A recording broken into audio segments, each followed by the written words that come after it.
I plead with you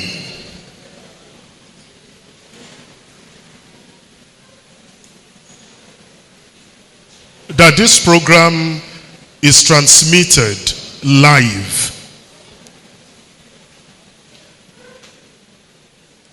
and we have people watching us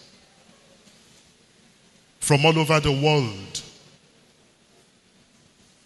If you have not been designated to perform in any capacity, please just sit down and listen. We discourage needless movement around the podium, inside the hall. If you have not been assigned any official duty, please just sit and listen. I'm going to hand over the microphone to the comparers now, who are going to lead us through this program. Again, good morning, ladies and gentlemen.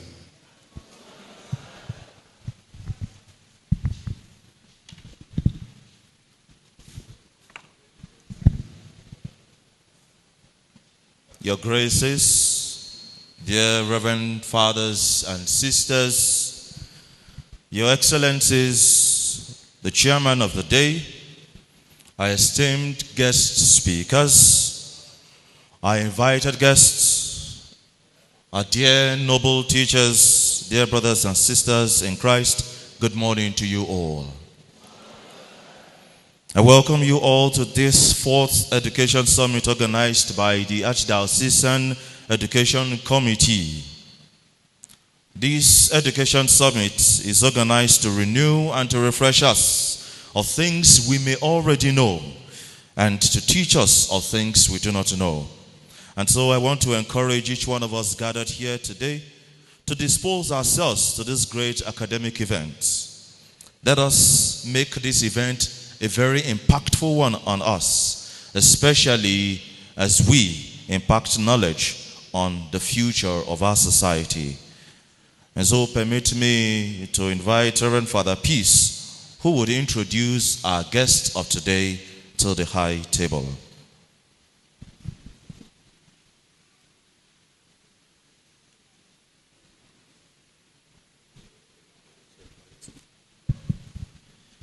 I would like to stand on the existing protocol as I invite the guest of honor forward. We are having today someone who's going to be joining us eventually. The chief host of this event is Grace Most Reverend Dr. Gabriel Leke Abeguri, in absentia for now, but he will join us later, as well as the Archbishop Emeritus, His Grace Most Reverend Dr. Felix Adeosin Alabajob. I also have the honor to invite forward the chairman of the day, Professor Emilo Lorun Ayelari. Please let us clap him forward.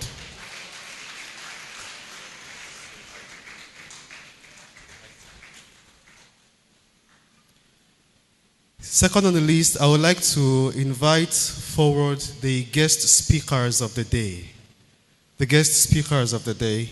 And first on my list is Professor Elizabeth Emeke, who is the chairperson of the Education Committee. You're welcome, ma.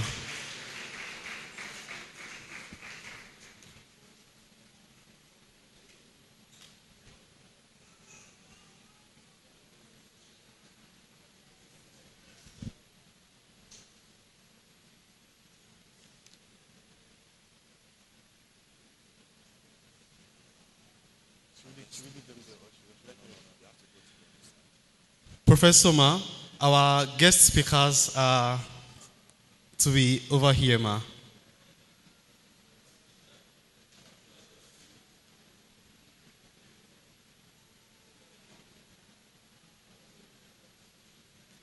Let us put our hands together for her as she goes to the dignified seat. Second on the list, I also want to invite forward Professor Benedict Emunemu. He's also one of our guest speakers. You are welcome, Professor. Let us put our hands together for him as he comes forward. Third on the list, I have Dr. Sylvester Eze, also one of our guest speakers. You are welcome, Doctor. Let us put our hands together for him, please.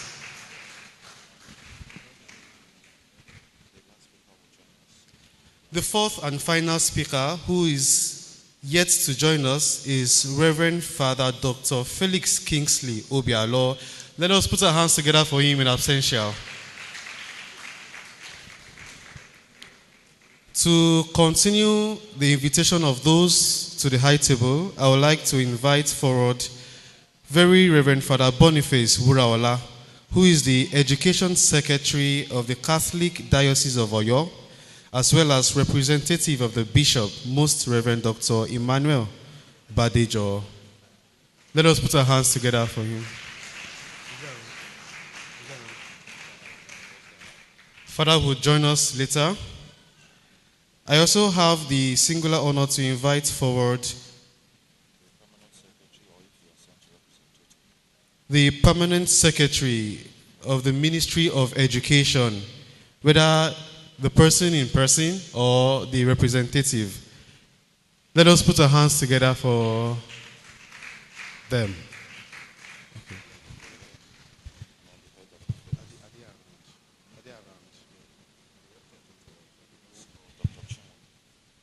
To the high table also, I would like to invite Dr. Chinyere Woods. Let us put our hands together for her.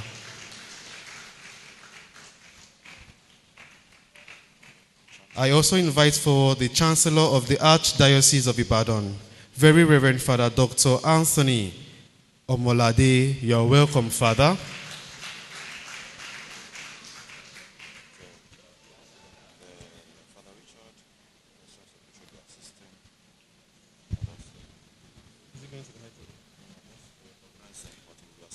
I also honorably recognize the presence of the Pastoral Secretary of the Catholic Archdiocese of Ibadan, in the person of Very Reverend Father Dr. Richard Omolade. Let us put our hands together for him.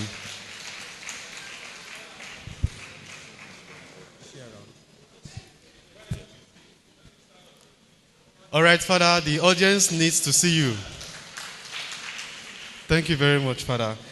I also gladly welcome and invite forward Mrs. Agnes Iyaniwura, member of the Archdiocesan Education Committee.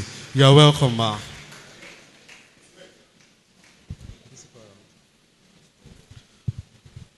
Those that would also be joining us later on, we have the President, Archdiocesan Laity Council, Mr. Oladokun Olujide. You are welcome, sir. You can move to the high table, sir. We also have the President, Catholic Women Organization of the Catholic Archdiocese of Ibadan, Lady Clara Oke. You are welcome whenever you come. We also recognize the coming of the President, Catholic Men Organization, the Archdiocese of Ibadan, Mr. Felix Adoro. You are welcome whenever you come. We also gladly welcome the President, the Catholic Youth Organization of Nigeria, Catholic Archdiocese of Ibadan, Mr. Innocent Happy Ezem. You are also welcome whenever you come. And to these events, all of us cannot be seated at the high table. So I welcome each and every one of you to today's event. And so to begin this our program of today, I would like to invite the person of Very Reverend Father Anthony Ayodeji Omolade to give us the opening prayer. Father, please.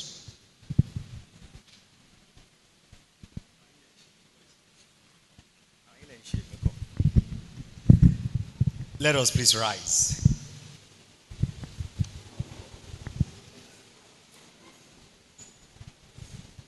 In the name of the Father, and of the Son, and of the Holy Spirit.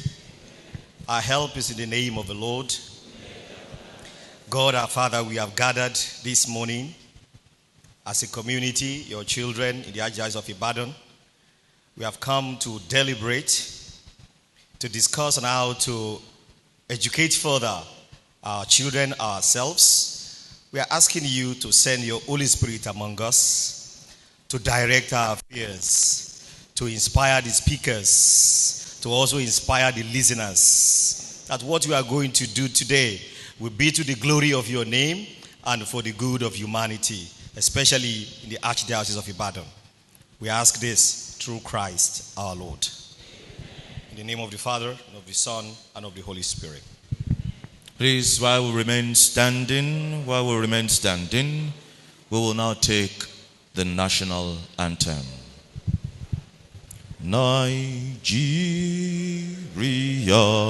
we hail thee, our own dear native land. Though tribes and tongue may differ, in brotherhood we stand. Nigerians all and proud to serve our sovereign motherland.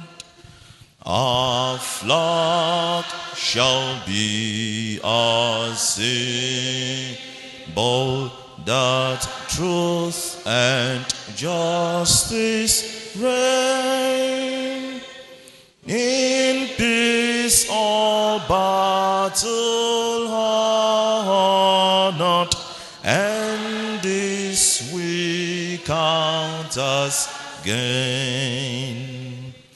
To add unto our children a banner without stain.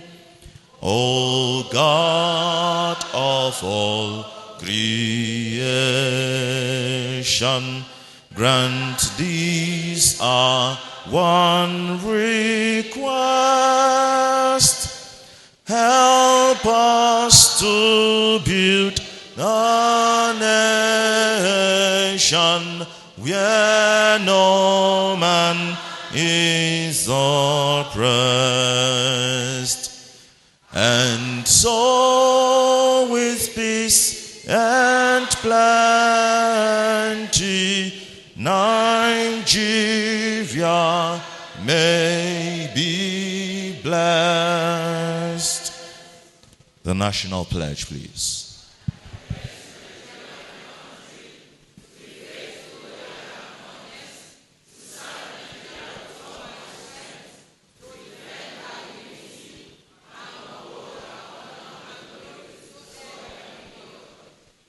Let us be seated, please.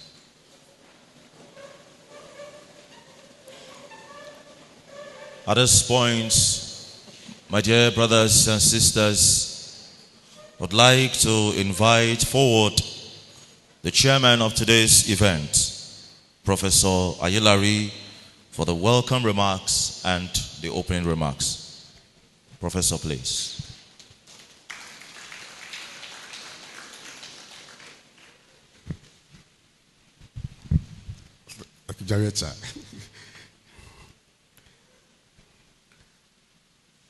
His Grace is otherwise absent, Most Reverend Dr. Gabriel Leke Abegurin, the Archbishop of Ibadan Metropolitan Archdiocese, and our keynote speaker for this year's Education Summit is ably represented by our own very Reverend Father Richard Omoladi.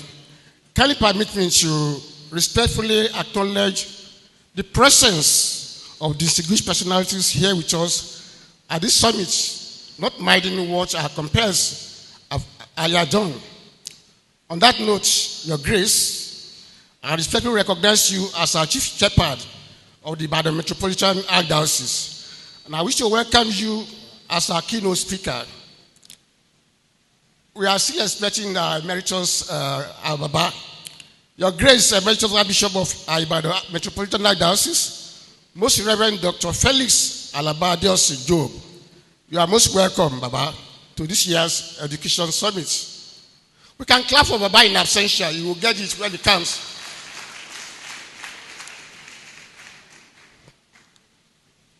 Bishop, Your Grace, Bishop of Oyo Diocese, Most Reverend Dr. Emmanuel Aditoishi Badijo, ably represented by the Secretary, Kali Diocese of Oyo, Very Reverend Father Boniface Uraola. You are most welcome.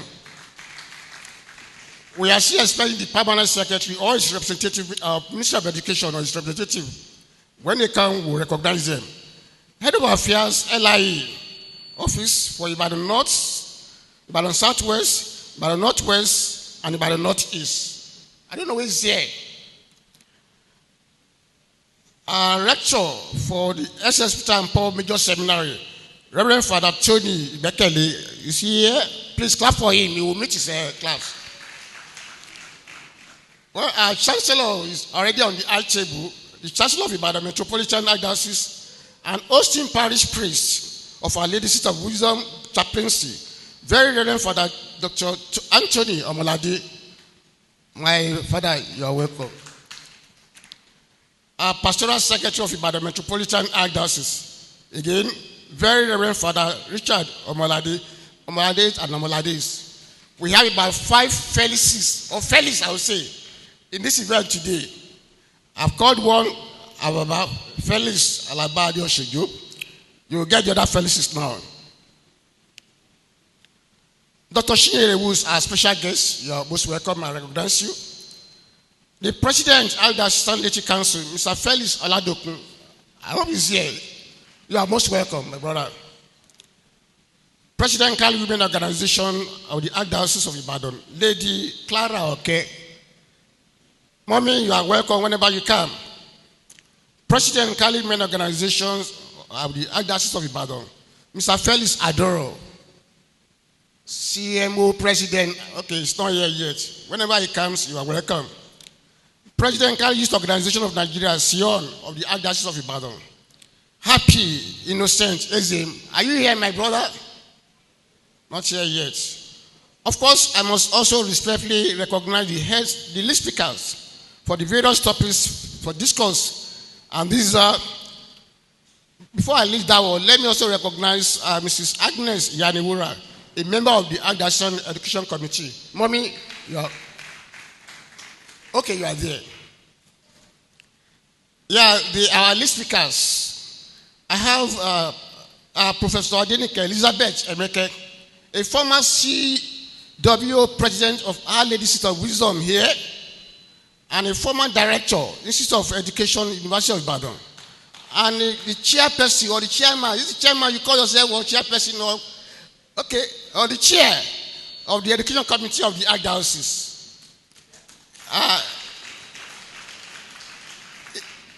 She will be leading us in the discussion on Pope Francis' Global Compact on Education and African Education Pact to this African Catholic Education's mission.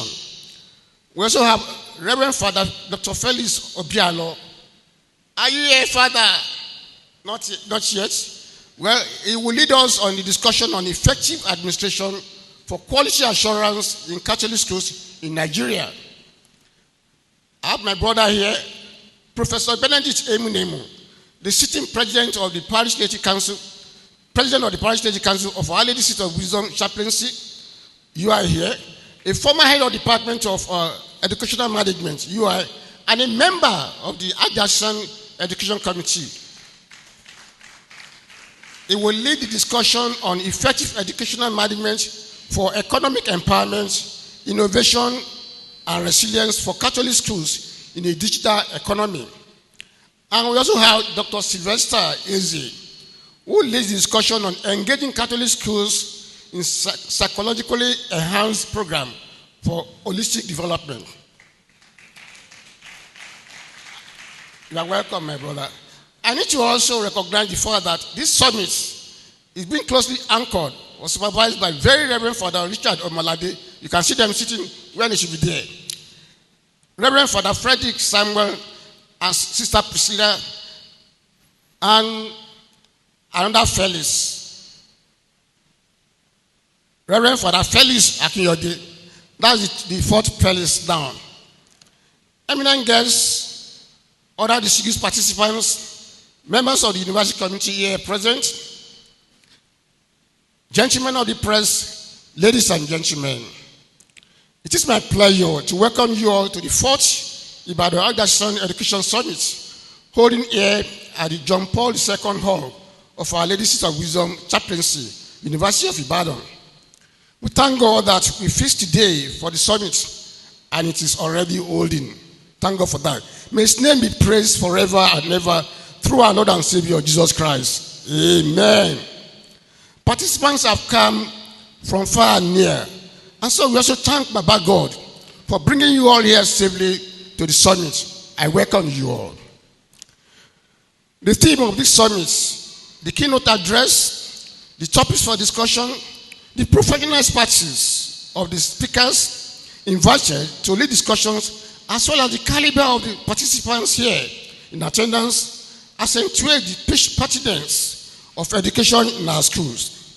I have a strong belief that this conference will help draw attention to the contemporary issues and challenges faced by stakeholders, including education administrators and management, students and pupils, teachers, service providers in our schools, proprietors, and governments at all levels, local, state, and federal.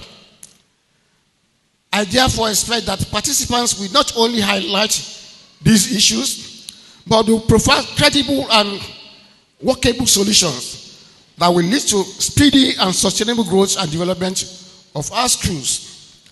I'm sure our Pope Francis will be happy at this.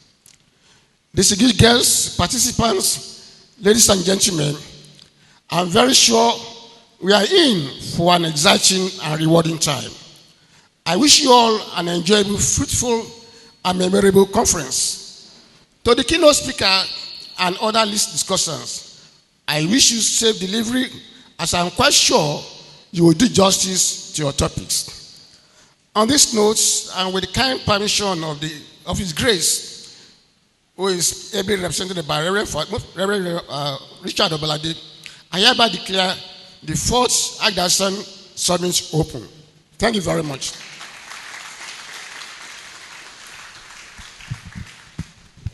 Thank you very much, Prof, for this kind welcome. So without delaying us, I want to invite the person of Very Reverend Father Richard Omolade, who will be delivering the keynote address on behalf of the Archbishop, Most Reverend Gabriel Leke Abegore. Father, please.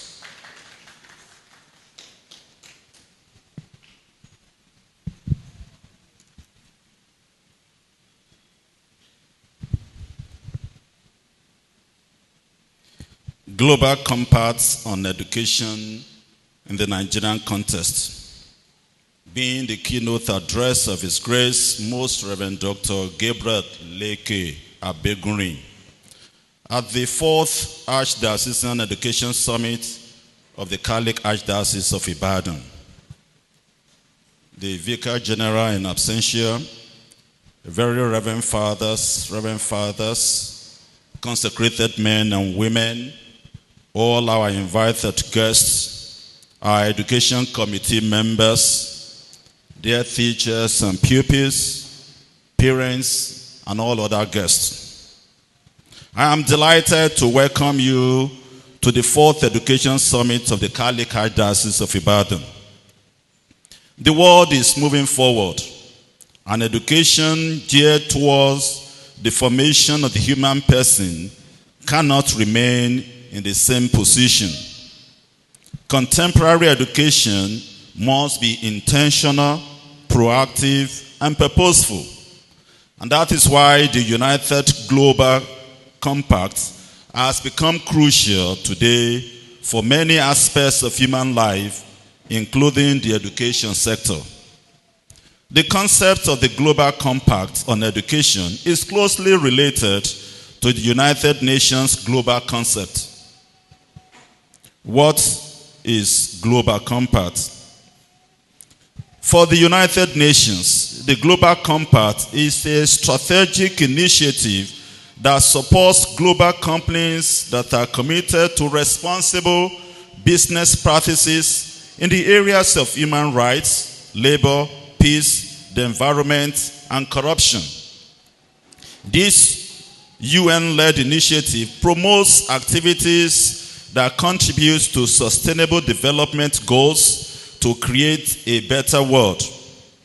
In other words, it is an initiative that encourages various segments of human life to align their strategies and operation with universal sustainability principles and goals of the United Nations.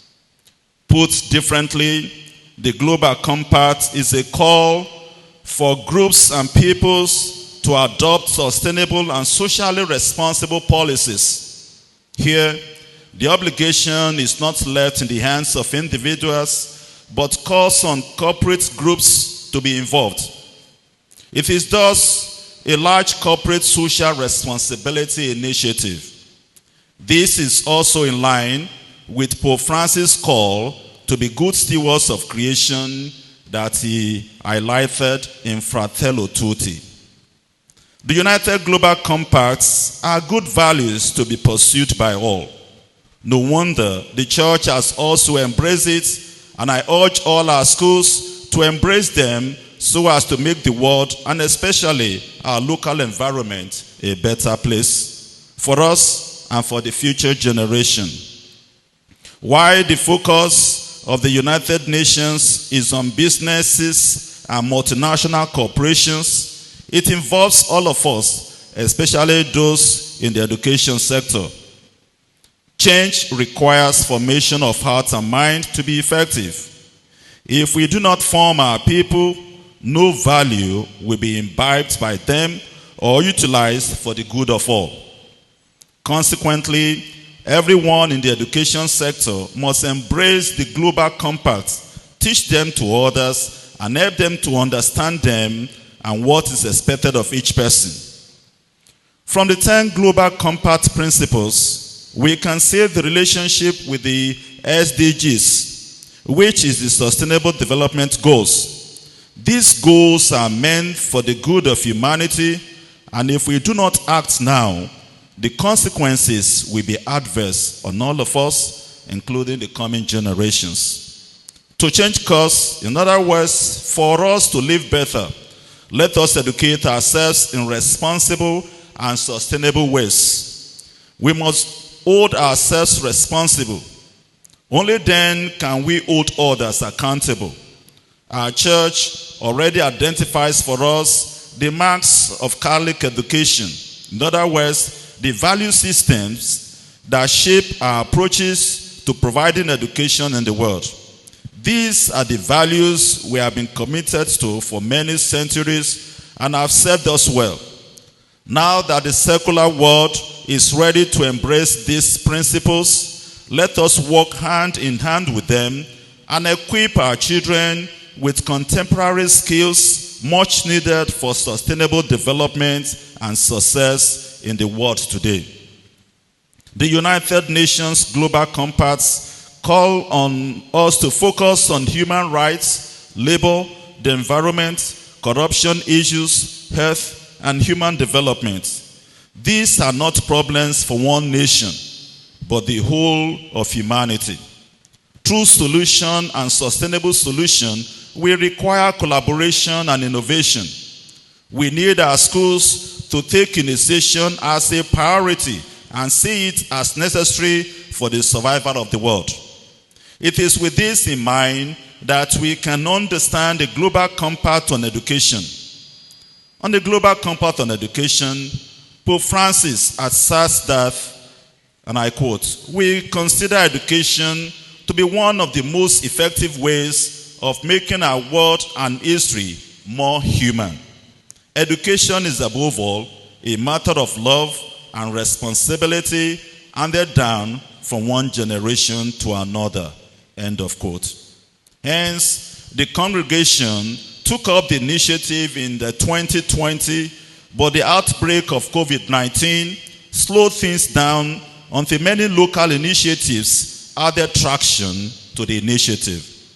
Thus, the Global Compact on Education is an initiative promoted by the Vatican and Pope Francis. With all that is going on in the world today, the Global Compact on Education is the church's effort to help all educators imbibe the mission of the church to create fraternity, peace, and justice. It is a clarion call on educators to promote care for others, peace in the world, goodness in society, and fraternity in order to build hope, solidarity, and harmony. The Global Compact explores ways for the world to rise above the challenges facing the world today in the sure hope that Catholic education has a role to play. No wonder, in the initial video conference that sets the ball in motion, it was ably titled Global Compact on Education, Together to Look Beyond. May we just rise and welcome our Archbishop Emeritus, Archbishop Felix Alabar-Job. Baba, you are welcome.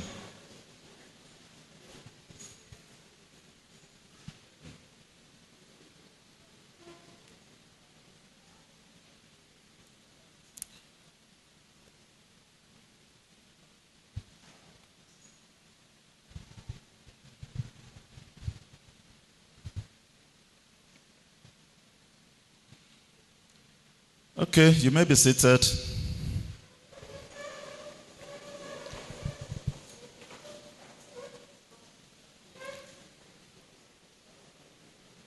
I repeat again, no wonder the initial video conference that sets the ball in motion was ably titled Global Compact on Education, Together to Look Beyond. On that occasion, on 15th October 2020, Pope Francis said, and I quote, "As such, education is a natural antidote to the individualistic culture that at times degenerates into a true cult of the self and the primacy of indifference. Our future cannot be one of division, impoverishment of thought, imagination, attentiveness, dialogue, and mutual understanding. They cannot be our future. Today, there is need for a renewed commitment to an education that engages society at every level. Let us heed the plea of the young, which opens our eyes to both the urgent need and the exciting opportunity of a renewed kind of education that is not tempted to look the other way and thus favor grave social injustices, violations of rights, terrible forms of poverty, and the waste of human lives. What is called for is an integral process that responds to those situations of loneliness and uncertainty about the future that affects young people and generates depression, addiction, aggressiveness, verbal hatred, and bullying. This entails a shared journey that is not indifferent to the scourge of violence, the abuse of minors, the phenomenon of child marriage and child soldiers, the tragedy of children sold into slavery. To say nothing of the sufferings endured by our planet as a result of a senseless and heartless exploitation that has led to a grave environmental and climatic crisis. End of quote. The dicastery has offered 3 tools to implement the Global Compact on Education: a Vade Mecum, a book entitled Education Between Crisis and Hope, and an exemplar on an agreement that can be used at the local level to create an operational alliance to put into practice the Global Compact for Education. It is thus imperative that all of us in the education sector commit ourselves and our schools to the Education Compact of the Church. I therefore urge all our schools and educators and our pastors to make the following. First, to make the human person in their value and dignity the center of every educational program, both formal and informal, in order to foster their distinctiveness, beauty, and uniqueness, and their capacity for relationship with others and with the world around them, while at the same time teaching them to reject lifestyles that encourage the spread of the throwaway culture. Second, to listen to the voices of children and young people to whom we pass on values and knowledge in order to build together a future of justice, peace, and a dignified life for every person. Third, to encourage the full participation of girls and young women in education.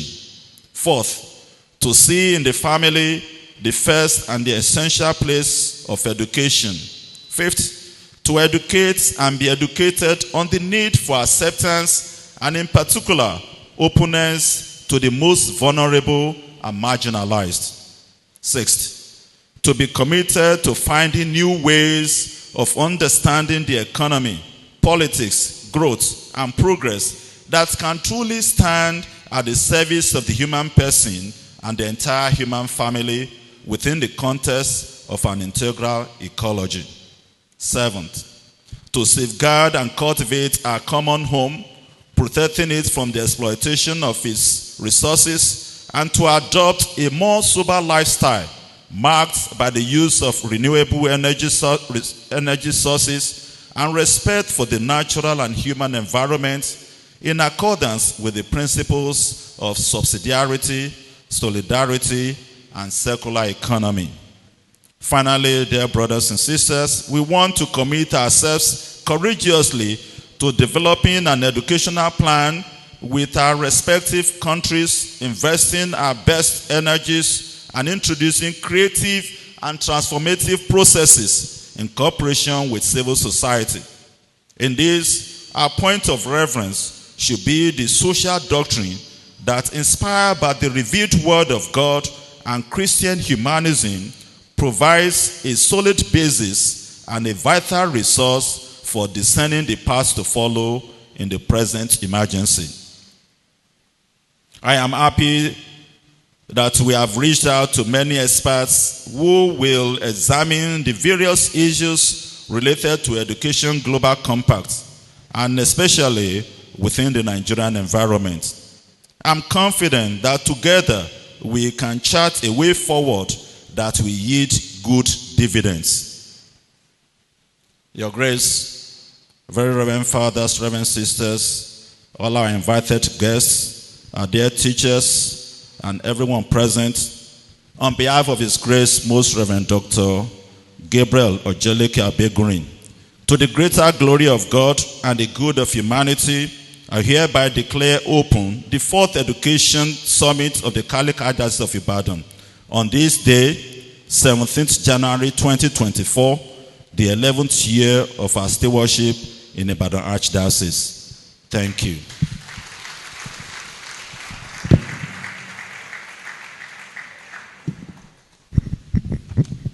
Thank you very much, Father, for the wonderful keynote address given on behalf of His Grace, Most Reverend Gabriel Leke Abegore. And my dear brothers and sisters, as we also welcome to our midst His Grace, Archbishop Emeritus, Most Reverend Felix Alabajo, I want each and every one of us gathered here to please rise as we give him a resounding applause of welcome.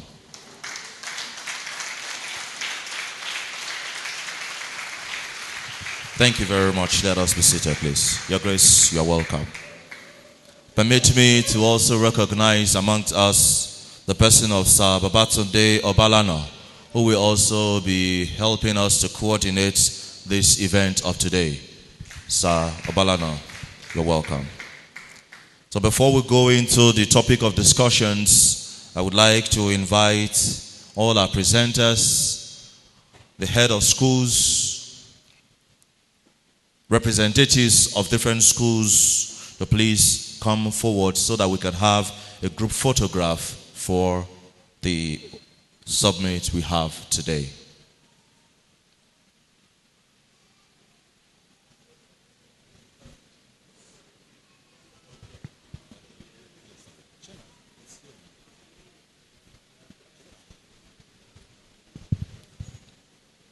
Your Grace, our invited guests, our speakers, head of schools, and representatives of our different schools, please come forward for the group photograph that will be taken before we commence with the discussions of today. Please let us come forward.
While His Grace is returning to his seat, and while the group photograph was taking place, the representative of the Commissioner for Education of Oyo State, Sir Kayode Okeshade, arrived.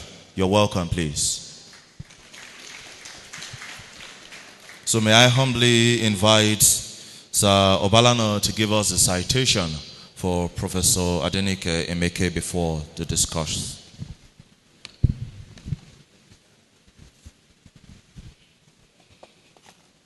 If I decide to stand on existing protocol with my size, I'm sure protocol will choke.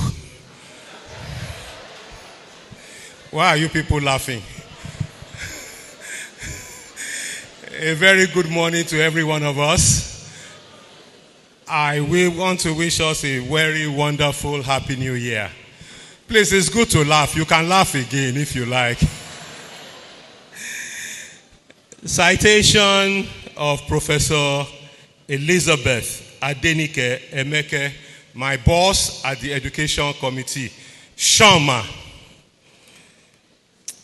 Professor Adenike Emeke, who had her university education at the prestigious Nigeria's premier university, University of Ibadan, obtained her research-based doctoral degree in the discipline of educational evaluation in 1996.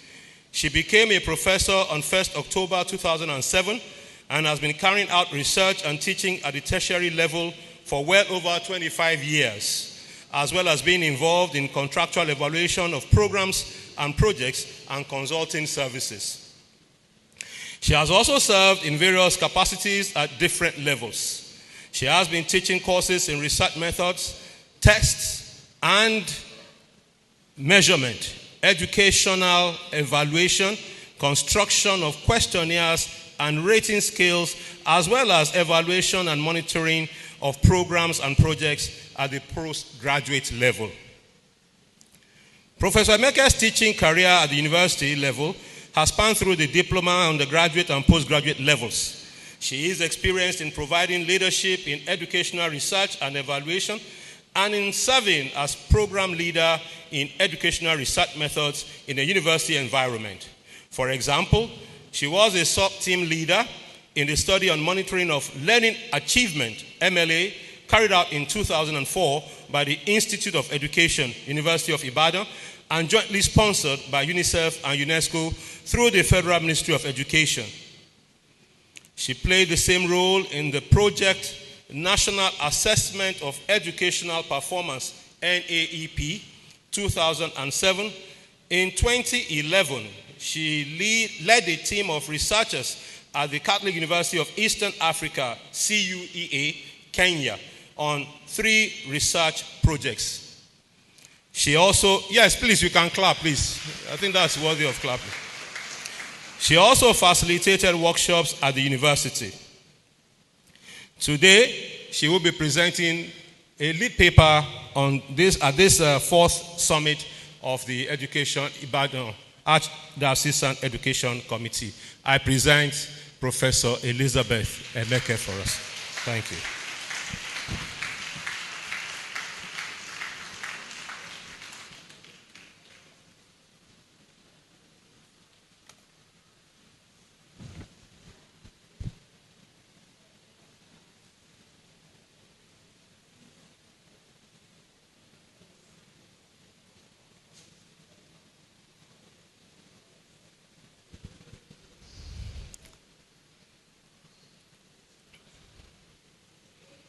All right, let's give her an applause once more. Thank you very much, Prof.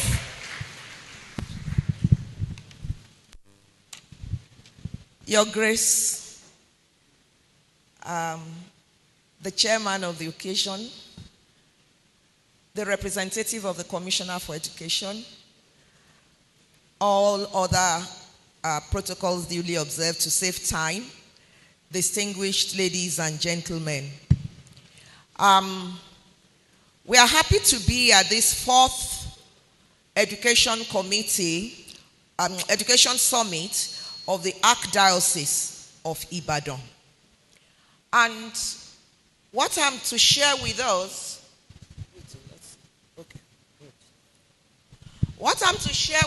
is Pope Francis' Global Compact on Education, which I abbreviated as GCE, an African Education Pact, AEP, and its relevance to the Catholic education mission in the Catholic Archdiocese of Ibadan. I have my topic outline. We are going to look at 7 major outlines, and I will end with a conclusion. By way of introduction, I'd just like to say that this sharing with us this morning will explore the connections between the Global Compact on Education, the African Education Pact, and the Archdiocesan Education Mission, that is the mission of the Archdiocese. We may ask ourselves What is Pope Francis' Global Compact on Education?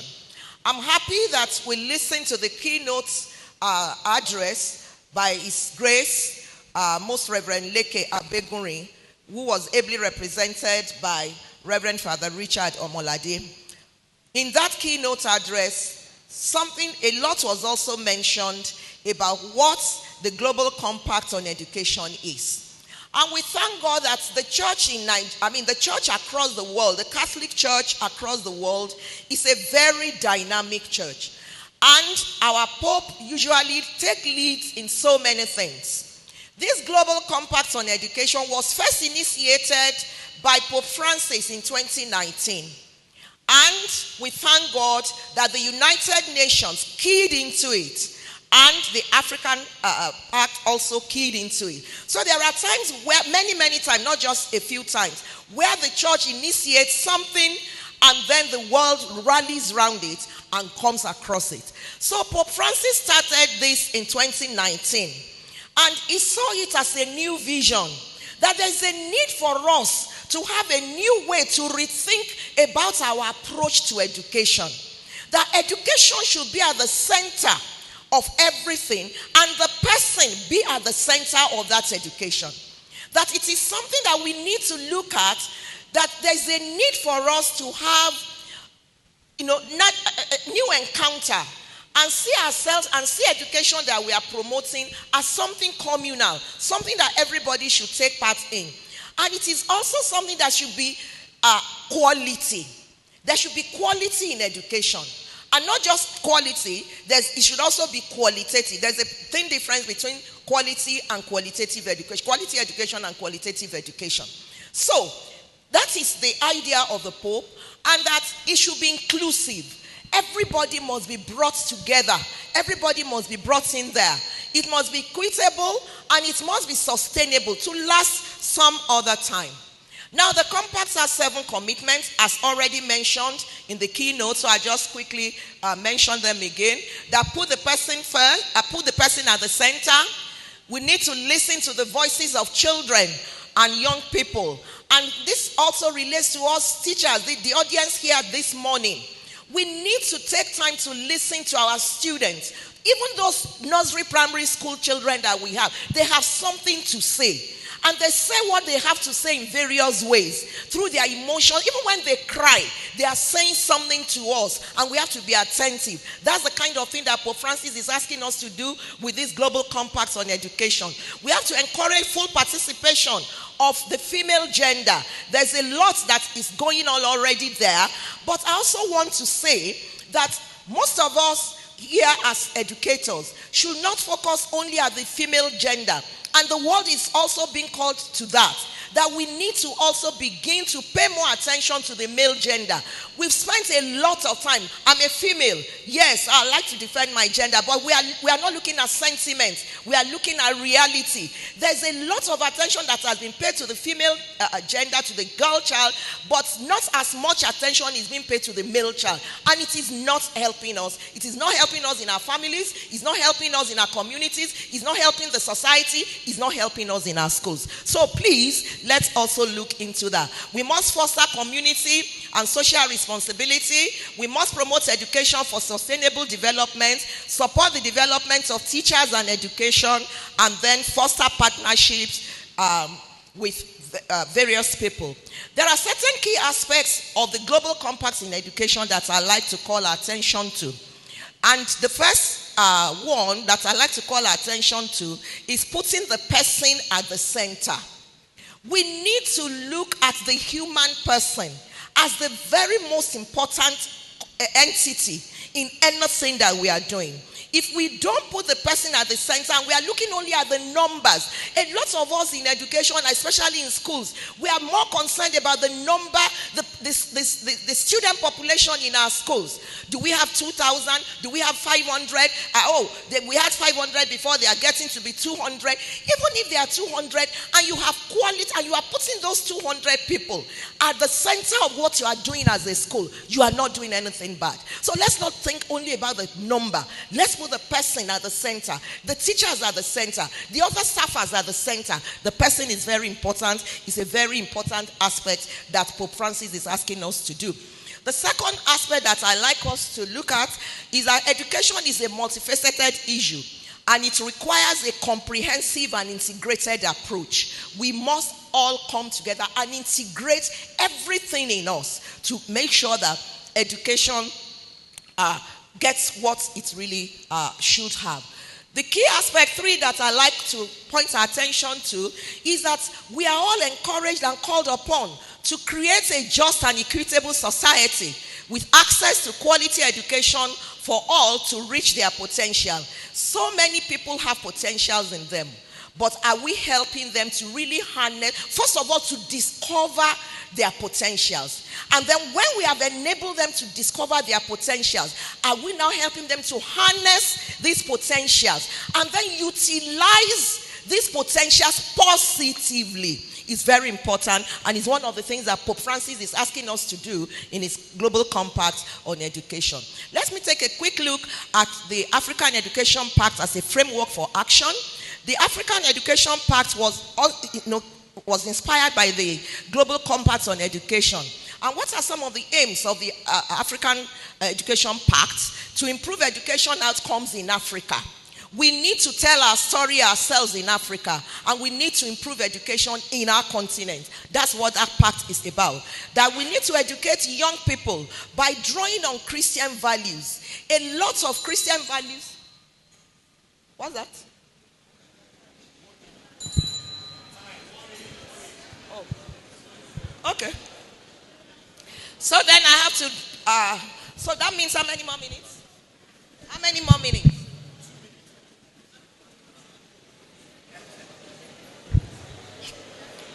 Okay, let me skip a number of things and then look at some of the, well, I was going to look at the education in the Archdiocese. That's okay. We all know what happens in the education Archdiocese. Let me quickly go to key recommendations for achieving the global compact. 1, we must improve education infrastructure in our schools and ensure that we have safe equipment within our schools. We must develop staff capacity, and we can do that via seminars, which is one of the things we are doing here, and then have staff development schemes where we sponsor deserving staffers for short-term courses. Let's encourage, let our schools and the Archdiocese also as the Archdiocese, encourage sponsoring people who deserve to be sponsored on short-term courses. It can be like 2 weeks, even up to 12 months. And then we must also start to sponsor people for that kind of program I'm talking about. We need fund. And the Archdiocese, the Archbishop doesn't have a fund that is sitting somewhere. So it's going to be from all. And that's one of the recommendations I'm making. That every school should contribute a mandatory annual contribution of 2% to 5% from your income as schools. And let's have this fund. And with this fund, we can be able to sponsor people who need to go on some of these things. Then we must promote education for sustainable development by being role models in our schools. Every staffer, even including the kitchen staff for schools that have boarding houses, must be role models to these children. They look at you, they look at us, they look at everything you say and those things that you do.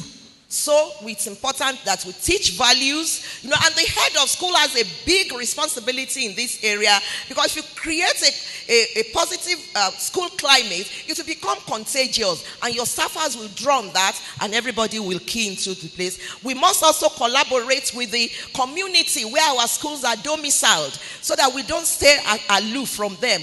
We need them to help us, and they need to see our impact, and let's not just see ourselves as just being there only. Well, also we need to increase access to education. And increasing access to education, please, I'm talking about the fact that we should not shut down, two major things I want to quickly talk about here. In increasing access to education, we must include, and that's also the inclusivity in the Pope's compact on education, and the Global Compact on Education. We must include those who are physically challenged. I stand to be corrected, but I don't know any school in this Archdiocese that has physically challenged friendly setting. I don't know of any school that has ramps. Where, if you have physically challenged, they can go there. If you have, fine. But if you don't have, let's begin to think about this. It's important and it's part of inclusive education. And also, let's not create elitist schools. Some of the schools, our fees are getting, exorbitant.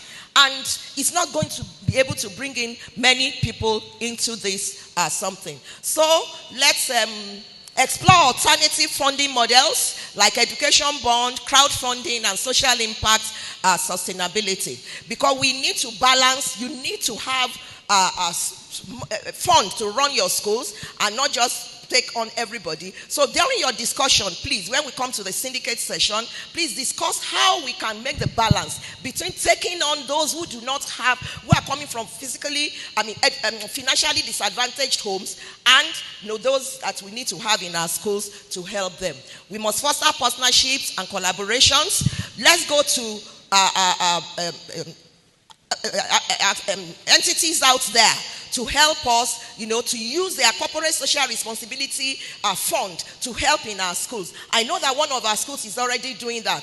Father Domingo, I know he has this relationship with I think Fidelity Bank, and they've done a number of things for his school, and all that. So let's all go out there to also see some of these initiatives and utilize them because they are there for us to use. Thank you very much, but I think I've been shortchanged. I didn't spend 20 minutes. Thank you. Bye-bye.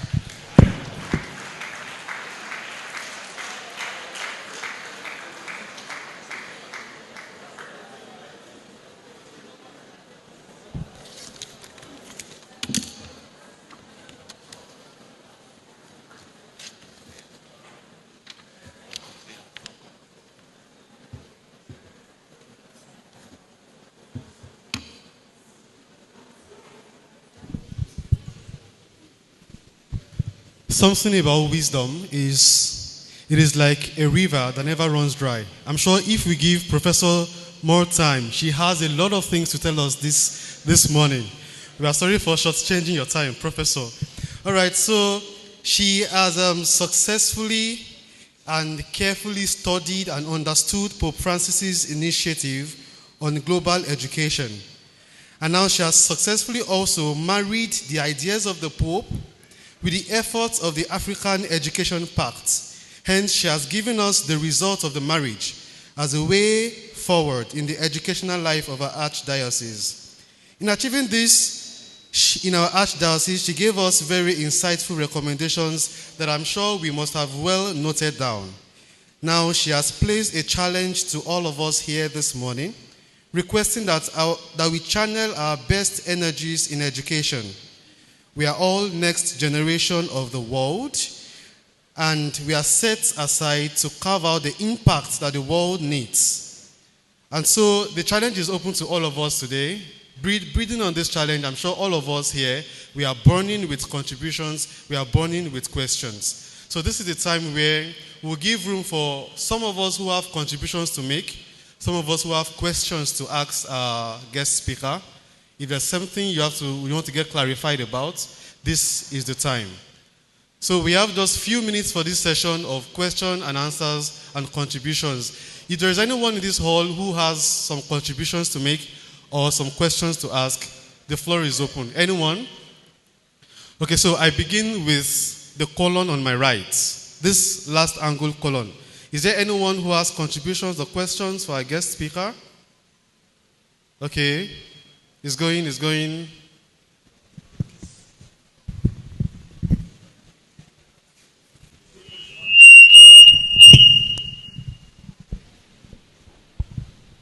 Any question or contribution from this angle? No? Okay. From the second column by my right, any question, contribution for our guest speaker? You can signify by raising your hand. All right, come forward.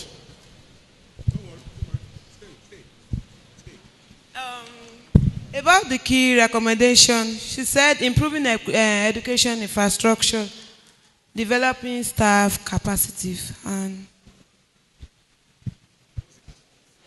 the question, I don't understand this place about improving education infrastructure.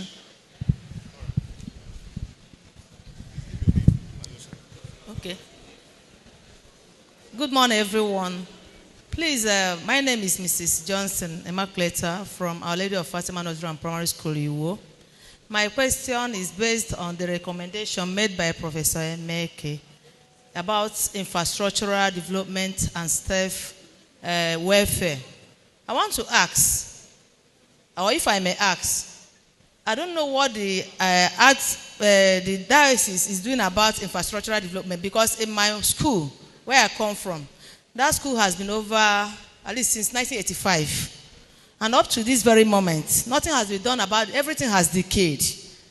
Even though it's the best school in Osun State and one of the best schools in the Archdiocese of Ibadan, that decay infrastructure has been a problem. Like, let me say, there was a time we had a broken fence, very long Spanish. It was massive. For a very long time, nothing was done about it, and the school could not raise funds on its own. So we are expecting that the Archdiocese will come to our rescue. And this affected the input. What I mean by input, the children, parents were afraid, considering the insecurity of our society. So I want the Educational Committee to look into this. Thank you. Thank you very much. Is there anyone with contributions or questions from this angle? All right, from the third line, from my right, anyone? Question, contributions? Okay, gone. From the fourth column, from the fourth line, all right, thank you. Good morning, everyone. I think my question is similar to that of the last speaker. I worked in the Lalate, St. Felix. The infrastructure there is very alarming. I think the educational committee should look into it. There are no children, even the staff, they did not resume this term. So I'm afraid what will happen to the school. All right, thank you very much. I'm sure you're...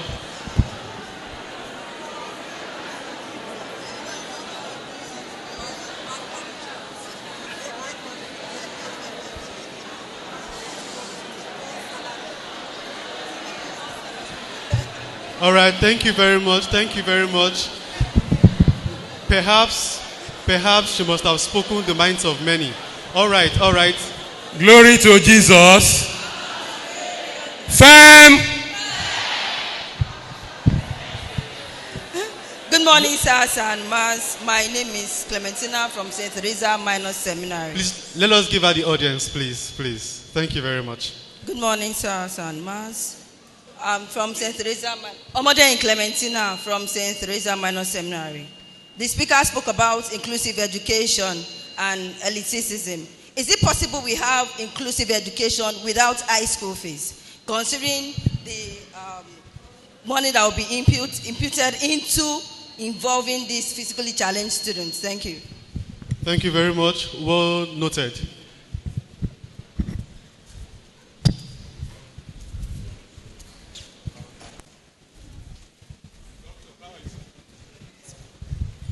Good morning. My name is Ayodeji Adewale from St. Peter's Catholic College.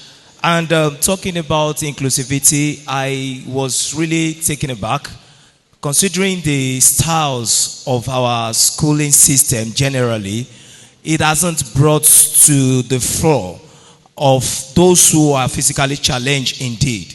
So my take or my question is, what is going to, because I see that Nigeria in general, we have not yet gotten there, but what is the diocese doing to also help in this area for those students who have interest in education, but because of the system of our architectural designs does not allow these persons to be able to access education, because there is going to be need for them to have a special kind of accessing into the building facility. Thank you very much, sir. Thank you very much. Professor? No, I'm sure the questions are being understood and noted. All right, thank you. We'll take 2 more questions while Professor will come and address them. We'll see if we have time for other questions. Thank you. Good day, everyone. My name is Mrs. Christiana Anyao from Sacred Heart Private School, Ring Road, Ibadan. When Prof mentioned infrastructural development, I was so happy because our school, Sacred Heart Ring Road, a school founded in 1962, we have dilapidated buildings and the termites has been battling with us. In fact, we have to remove the pupils from the nursery side to the primary. And every time like that, it's not easy at all. We spend a lot fumigating and all sorts of things. So I beg the education committee to please, at the Archdiocese, they should please look into it. Thank you. All right, thank you very much. So it is quite obvious that many of us have questions about infrastructure. Please, we have taken note of the question on infrastructure. If you have something different from infrastructure, please. No more infrastructure. One more question, please. No more infrastructure. Good morning, everyone. My name is Mr. Joshua Labi, Sacred Heart College, Akinyemi. I think while we are talking about infrastructures and looking at the cost that could be on the Archdiocese, we fail to look at how to explore alternative means of getting things done without this education committee. Like my school, our principal make effort. Apart from relying on the whatever comes from the Archdiocese, to make sure that the school runs on a personal funding. Whichever effort he makes to get this, it doesn't concern us, but we see that when we need things, new boreholes, new toilet systems, I think Prof mentioned Fidelity Bank, it is coming from us. And this is something that other schools can explore to make the development easier. Thank you. Thank you very much. That seems to be like some sort of response to the demands on infrastructure. All right, so I would invite forward. There's no time anymore. Besides, I've passed that angle. So, Professor, you can come forward to respond to these questions. Thank you.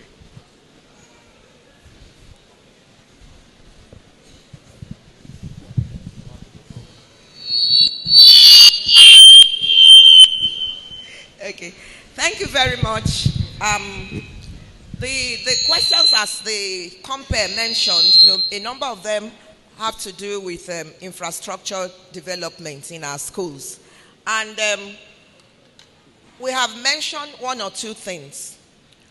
I need to mention one or two things. One is that, please, a lot of the reference was on education committee, please do something. Education committee, please do something. Education committee does not have any fund. Let's all get that very clear. So we cannot come to your schools to help you fix your fences, help you get the chairs for your students, and all that. We must get that clear. It's a reality we must face.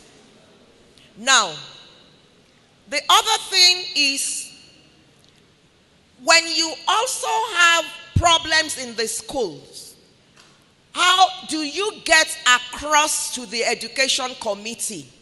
I challenge us here. How many of us, heads of schools here, get to education committee and say, this is the problem we are facing, not even only on infrastructure, unless we come to you. We even have a platform where you all are. When we bring up some things, you don't even respond. So how do we get to know what the issues are in your schools? Yes, we don't have a fund, but we can also step in to do one thing or the other and get it also to the ears of the person who can help. Because the proprietor of all our schools is the Archbishop. So we can get it to his ears. And wherever he can help, he will help. And he's been helping. A number of schools here will testify to that. St. Peter Akpata will testify to that. Lalata will testify. A number of them will testify to that. So, please, let's get that also as a clear fact. Number 3, even if you get it to his ears, he cannot also do everything for you. We still need to reach, and that's why even in my sharing with us, I mentioned the fact that we need to reach out to corporate entities, and I made mention of Father Domingo, in his school that he does, and I'm happy one of his teachers has also reiterated that. We need to do more of that. Even the community where schools are domiciled, they can be helpful if we do not appear as elites, amongst them. So please, let's explore a number of ways. It's a pity I couldn't have enough time during that time, but there's also the need for us to discuss these things during during the syndicate session. So that's about infrastructure, and then the need for us to include the physically challenged is an important thing. Schools that already have been in existence, there can still be some restructuring that will still accommodate ramps for children or students who are physically challenged, and they can come in. And the new ones that will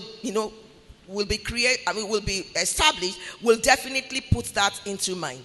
But it's something that if we also, as heads of schools and as teachers in schools, we are interested in it, it can also be one of the things we'll be approaching people, philanthropists, corporate organizations, the community, and all that to help us with. And I believe that we can get help if we seek help. Then, inclusivity without high fees. We need to include as many as possible. I also mentioned that during my presentation, and I asked us to discuss that also in the syndicate session. What alternative forms of funding can we have? I totally agree with us. There's nothing you want to do that you will not need fund. And if you want both quality and qualitative education, you will need fund to do it. But we can even involve our students, the parents of our students. One of the things that I mentioned I didn't have time for, to discuss with us is, alumni diaspora engagement. A number of our schools are not 5-year-old, 2-year-old, except probably a place like St. Peter Akpata that, maybe just like 5 or so years. A number of the other schools are so many years old. You already have alumni. And some of them are even in the diaspora. Engage them, have a listing of them, do some following up, do some tracer study to know where they are, who they are, and then call them together, and some of them will come. Higher institutions are doing it, and there's nothing wrong with our primary schools, our secondary schools also doing that. Our primary school and our secondary schools in our archdiocese to do that. They have a lot of resources that they can share with us and they can give to us. So let's explore that also. I think most of the things were actually on infrastructure and all that, which has been. The only other one is on staff welfare. Yes, somebody mentioned something on staff welfare. Staff welfare is very important, and we need to look into that. But again, the archdiocese or the archbishop does not pay the salary of any teacher. It is what your school generates. So if you are able to do good student drive, and you are also able to engage the parents of your students, you are also able to engage people from community and all those other things we've mentioned, you can have good salary paid to your teachers. In the education committee, I've been there for some time now. We've never said to any school that wanted to increase the salary for its teachers to say, no, you cannot, because school A is not paying as much as you are paying. We are we are able to give you that free hand because we also look at, a few other things along with you and find that you can afford to. So some schools pay 40, some schools pay 30, some pay 60, depending on the capacity that they have, financial capacity.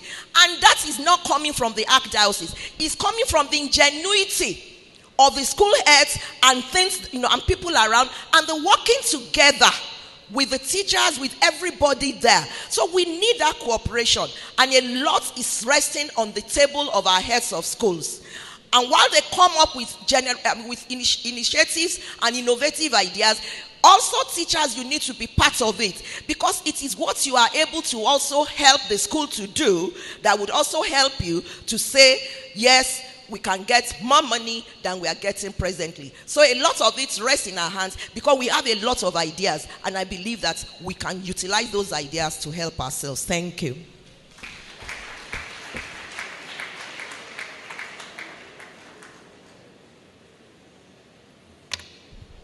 Thank you very much, Professor, for those adequate responses. And I believe those responses are adequate enough for all of us who asked the questions.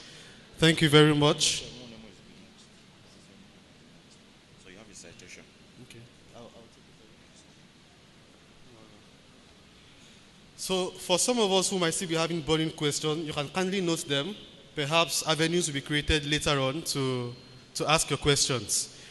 So I would like to invite forward the next speaker. That's Professor Benedict Emunemu. But shortly before that, I would render a short citation of our second guest speaker. Benedict Emunemu is a professor of educational management at the University of Ibadan, Nigeria. He specializes in institutional administration, higher education, education for sustainable development, and quality assurance in education.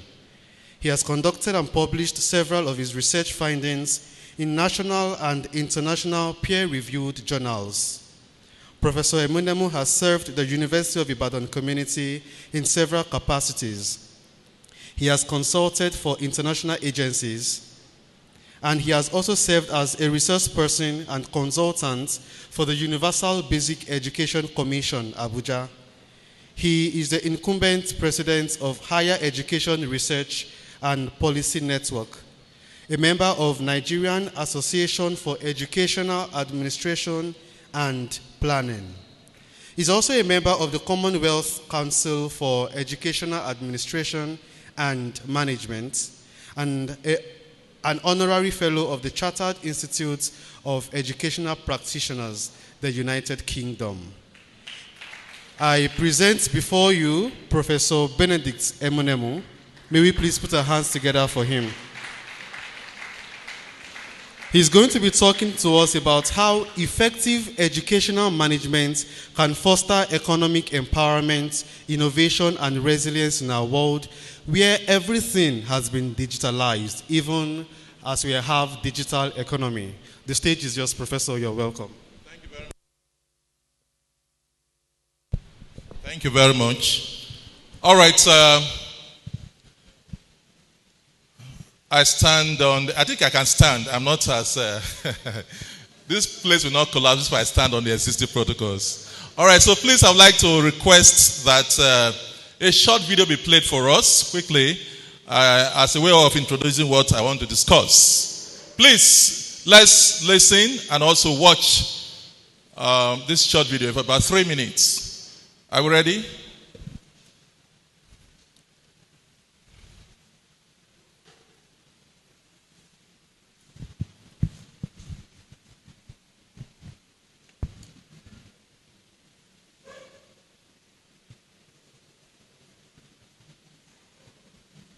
My time has not started though. Yes, it has not started.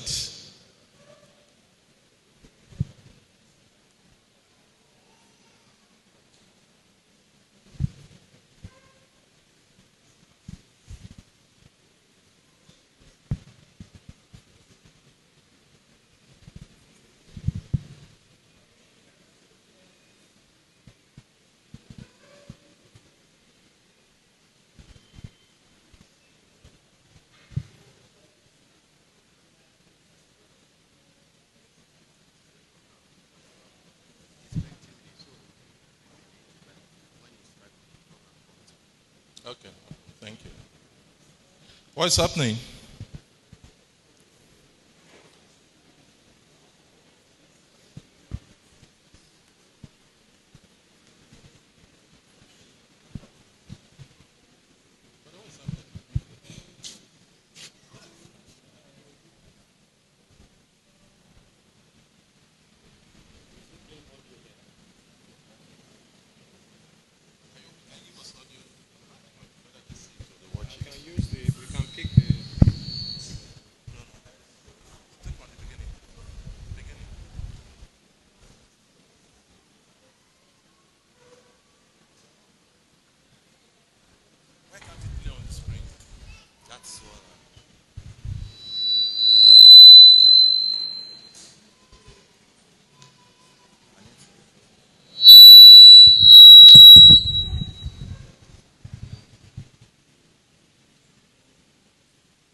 What is happening now is part of what we are going to discuss today. The challenges we are facing in our educational system in Nigeria. It is playing out right now, and it's good, it's happening. So that will further buttress. Okay, all right, thank you very much. I wish the video could play, but if we can't get the video, let's see if we can get the audio. Well, yes, because a lot of young people seem to be losing interest in education because they're not getting jobs, and what they're being taught in school does not seem relevant to real life. So today, please start from the beginning. To the heart of that. Education is a scam. You've heard that before, right? Well, yes, because a lot of young people seem to be losing interest in education because they're not getting jobs, and what they're being taught in school does not seem relevant to real life. So today, I want to get to the heart of that issue. I'll be meeting with education leaders from across the world and those in government as well to ask them that all-important question: is education a scam? Come on in. Hi. Good afternoon. Good afternoon. Quick question: is education a scam? Certainly not. Coyote, I definitely don't think that education is a scam. Wow, what a great question. No, it's not. It's not. Can you hear? All right, so it's okay. Let's leave it further because it's good for us to get the feedback. No, it's not. All right, so in that short video, a question was asked, and I'm sure you must have heard it several times. Is education a scam?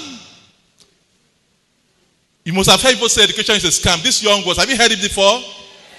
Have you heard it? Do you believe that education is a scam? Why is it not a scam?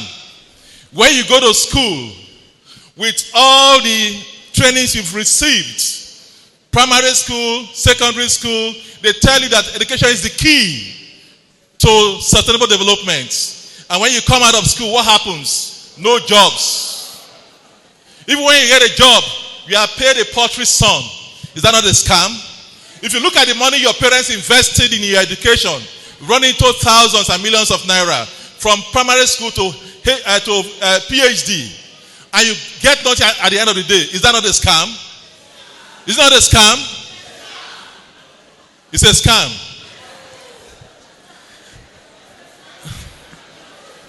It is not a scam. It is not a scam. It depends on the quality of education we are given. Children who school in Nigeria, they said education is a scam because they've not received qualitative education. They've not received functional education. A child, a Chinese, and a Japanese, and American, when they go to school, do they say education is a scam? Do they say so? No, because of the kind of education they receive. Education that is impactful. Education that is transformative. Education that is meant to bring value to society and even to the person who has been educated. So let us not talk about education being a scam in Nigeria. The kind of curriculum we operate in Nigeria makes it a scam. Because the curriculum we have in our schools is not functional. It does not meet up with the requirements of the industry. There is a wide gap between what we teach in schools and what the industries require. And so when students finish from school, they are unable to fit into the labor force because they have not been trained with the kind of skills that industry needs. And so once they can't get a job, they now say education is a scam. That's the problem we're having. So,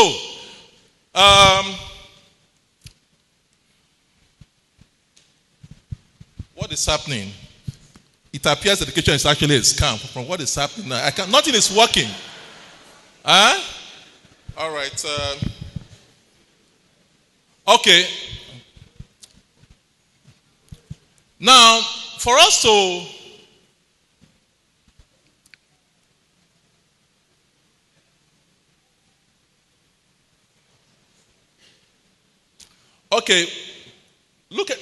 let's look at the title once again before. Sorry, this thing is not working the way it should.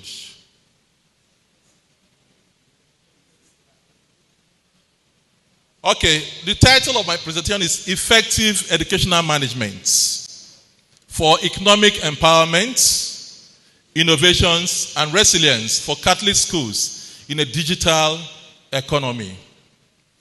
Now, we've just underscored the importance of education. Education should be provided for the completeness of the human being. It's not just for you to read and write. It goes beyond reading and writing. You need education that can empower you. Empower you so that you can fit into the society. Now, as far as education is concerned, it is holistic in nature. And you need proper educational management for you to achieve the goals of the school system. And when you say educational management, it starts from policy making, planning, supervision in schools, classroom management, leadership, motivation of teachers. Even the students need to be motivated. And so, if these aspects are lacking, it will be difficult for you to have an efficient and effective educational system. Now, two keywords are imperative: effectiveness and efficiency. When you say effectiveness, you're talking about how the school system is able to achieve its stated goals, objectives. If you have been able to achieve your goals, you can say that you have achieved what? Effectiveness. That means the system is effective. Efficiency has to do with what? Can somebody tell me what efficiency is all about? Does anybody know? Efficiency has to do with achieving your objectives with minimal resources. With minimal resources. So if you achieve your objectives with minimal resources, you can say that you are running an effective and efficient educational system. So it's important we know that in a school system, the educational manager manages several resources. He or she manages time, human resources, and when you say human resources, you're talking about the students and even the teachers. What else are you managing? Facilities. You're also managing the curriculum of the school. You must ensure that the curriculum of the school is being implemented, is being run. So educational management plays an important role in ensuring that we're able to empower our youths. Now, we've just talked about education as a process, a product, and a discipline. And it forms and regulates the principles of characters of individuals in society in order to make them fit for any calling. Now, talking about the Catholic Church defined education as the sacred task of forming the child and aiding him to attain the purpose of existence. That is why Pope Pius XI. And of course, Francis Cardinal Rizzi defined it as the development of the whole man: body, soul, intellect, will, emotion, and physical well-being. Now, what are the features of the Catholic education? It's grounded on in a distinct comprehensive view of the meaning of human persons and human life. It aspires to holistic influence. And of course, it addresses the religious and moral formation of students. And this is not done by force. Okay, we have just talked about this. Now, what is the significance of educational management for significance of effective educational management in an educational system? Now, I want to look at some key elements. These key elements in effective educational management in Catholic schools are: one, establishing a clear vision and setting achievable goals. The goals must be clearly set and they should be achieved. You have to also develop and implement strategic plans. Efficient management of financial, human, and material resources to support educational activities. Robust leadership. It's very, very important for you to have a robust leadership in your schools. Once there is no good leadership, and in fact, that is the problem with most of our institutions. Leadership is a key problem in our institutions. Now, let's look at, the key aspects of the global compact of education. We are talking about the global compact on education, which we tag as GCE. Now, for effective management of scholarly education in Nigeria, we need to talk about inclusive education. Professor Mika mentioned that. Providing equal educational opportunities for all children, regardless of their socio-cultural background, religion, and whatever. And of course, there should be cultural integration. Youth empowerment is very important. We must empower our youth. That is why we have restiveness in our society today. Our youths are unemployed. You go everywhere, you see children all over the place. Graduates, they are unemployed. And so it's affecting our society. We also talk about economic impacts. Then collaboration. You have to collaborate with various stakeholders, including governments, educational institutions, and religious organizations to create a supportive educational environment. Now, education is the bedrock of socioeconomic and political development of a nation. Countries like the US, Japan, China,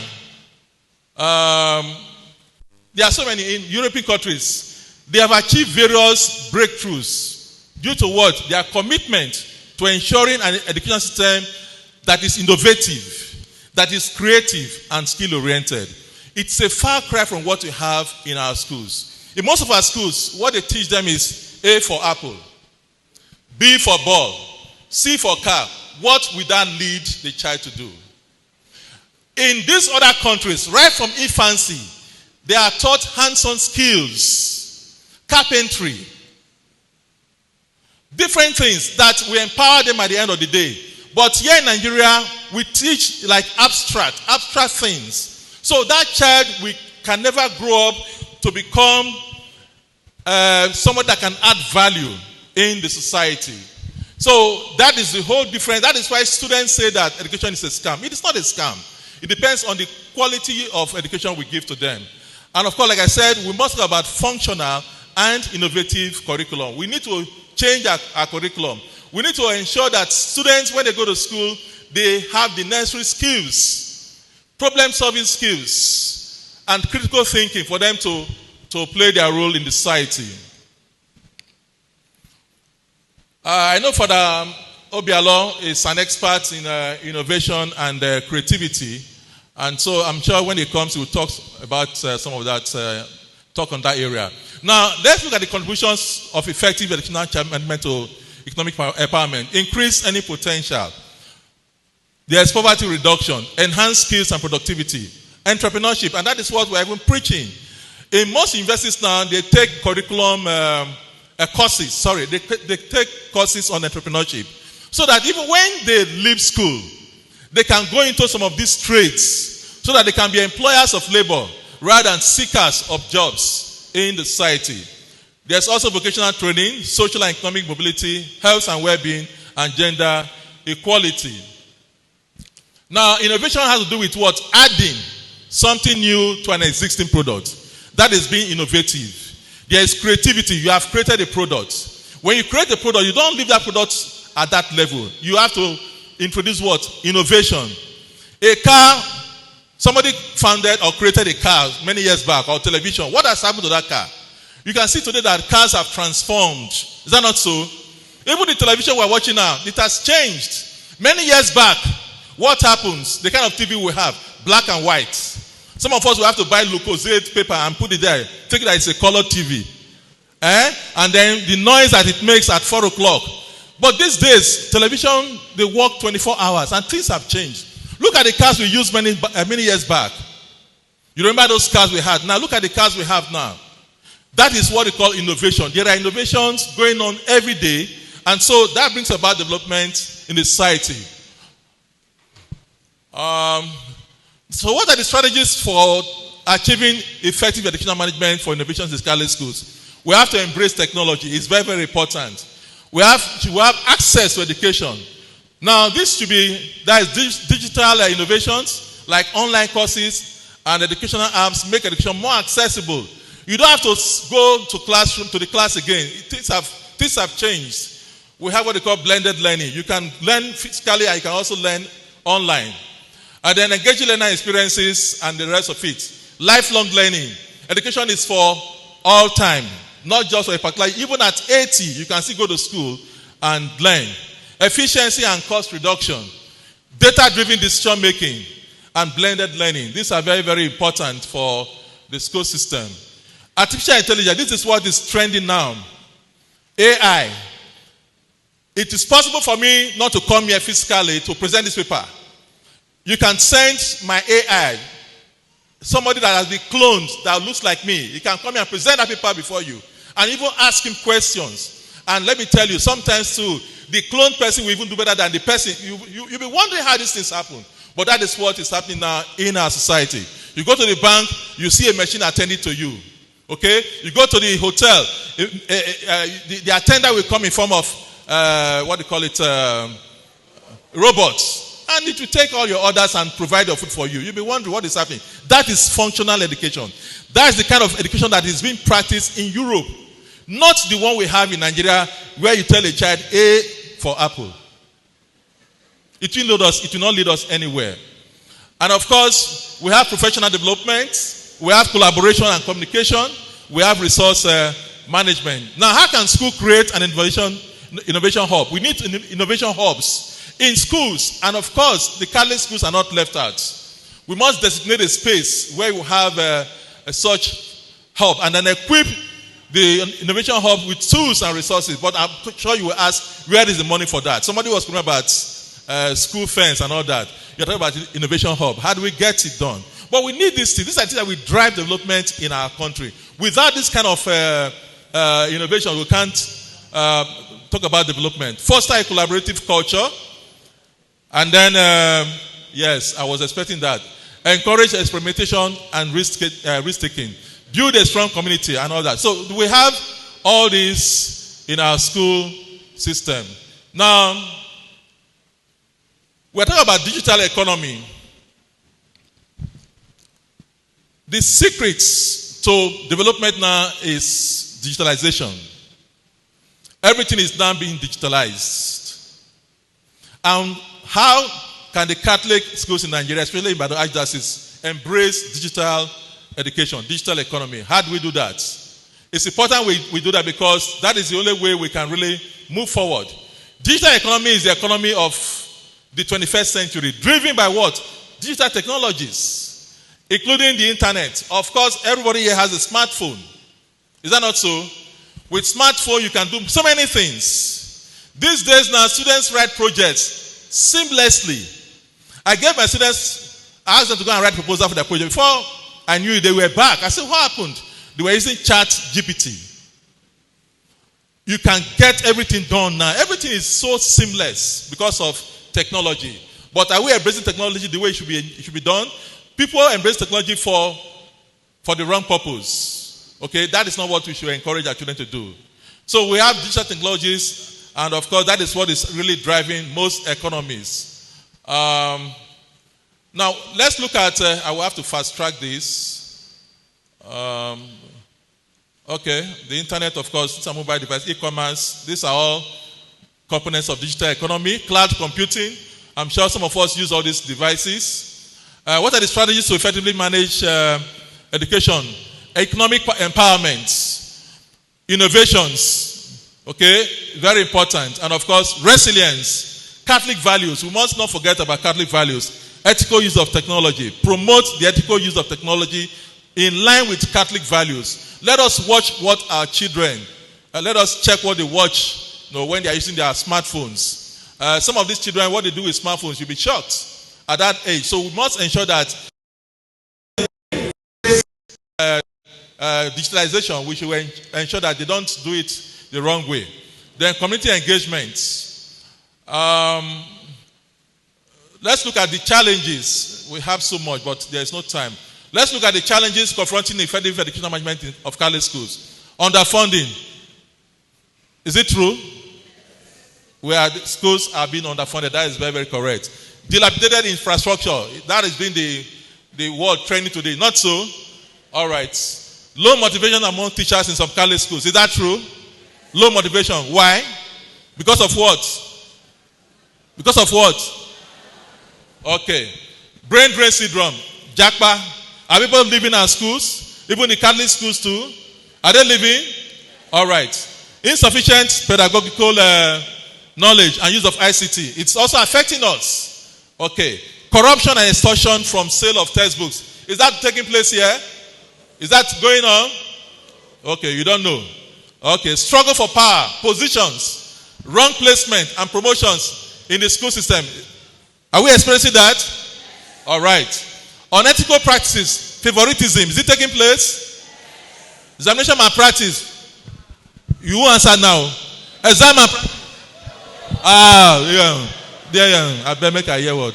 Exam malpractice. Okay. Even teachers, even some teachers, they aid and abet in exam malpractice. And parents also do that. Well, maybe for college schools. Okay. Then harassment, tribal sentiments. Do we experience that? This one is Yoruba, this one is Igbo, and so treat them differently. Okay. Use of administrative mediocre to run schools, especially unqualified principals and head teachers. Do we have that? We have it, yes. Because before you can head a school, you must be properly trained. It's not just they just bring it from one, maybe congregation. Sorry to say that. They say go and head the school because you've been a reverend sister for 10, 15 years. No, you must be trained. The same applies to other schools. You must ensure that people who head schools are trained personnel so that they can function effectively. All right, so in conclusion, we've said that effective education management can foster economic empowerment. It can bring about innovation and resilience through enhancing teacher training and retraining, online learning, hybrid education, network communication technology, management of social networks, and partnering with local businesses to offer internships. Now, I want to round up by saying that Catholic school managers or leaders should possess cognate professional training and experiences so as to professionally lead teachers and students that will be more effective and productive for the system. Adequate funding of Catholic schools is imperative. We can't run away from that. But again, like Professor Meke said, the Archbishop cannot do everything. We must look elsewhere. She talked about consulting or contacting your alumni so that we can get some of these things done. We have to be proactive. We have to think outside the box for us to do some of these things. There should be adequate provision of infrastructures. We can't run away from this. We need that. And of course, staff motivation is imperative. And then guarantee equal opportunities for the members of your institution, organization. Take care of each member of your institution with special attention to the most fragile, like the vulnerable. Make sure that you don't leave them out. And then we can also talk about, there are so many recommendations. Professional development of the manpower. We need to train our teachers. Train them. If it's possible, send them on, well, in those days it was possible, even in universities, send teachers out of the country for 6 months training. But when you go now, you will come back. So we can't. There should be a well-defined admission policy. Defined admission policy devoid of biases. The policy, please, when you're admitting, don't put unnecessary bottlenecks. Make sure that if a child is qualified to attend the school, let him or her be admitted.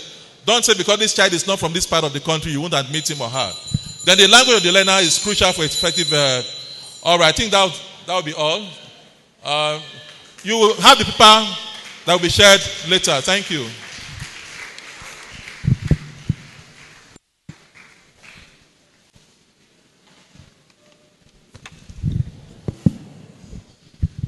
Thank you very much, Prof, for the wonderful talk that you have given to us. And I'm sure, let us give him a resounding round of applause, please.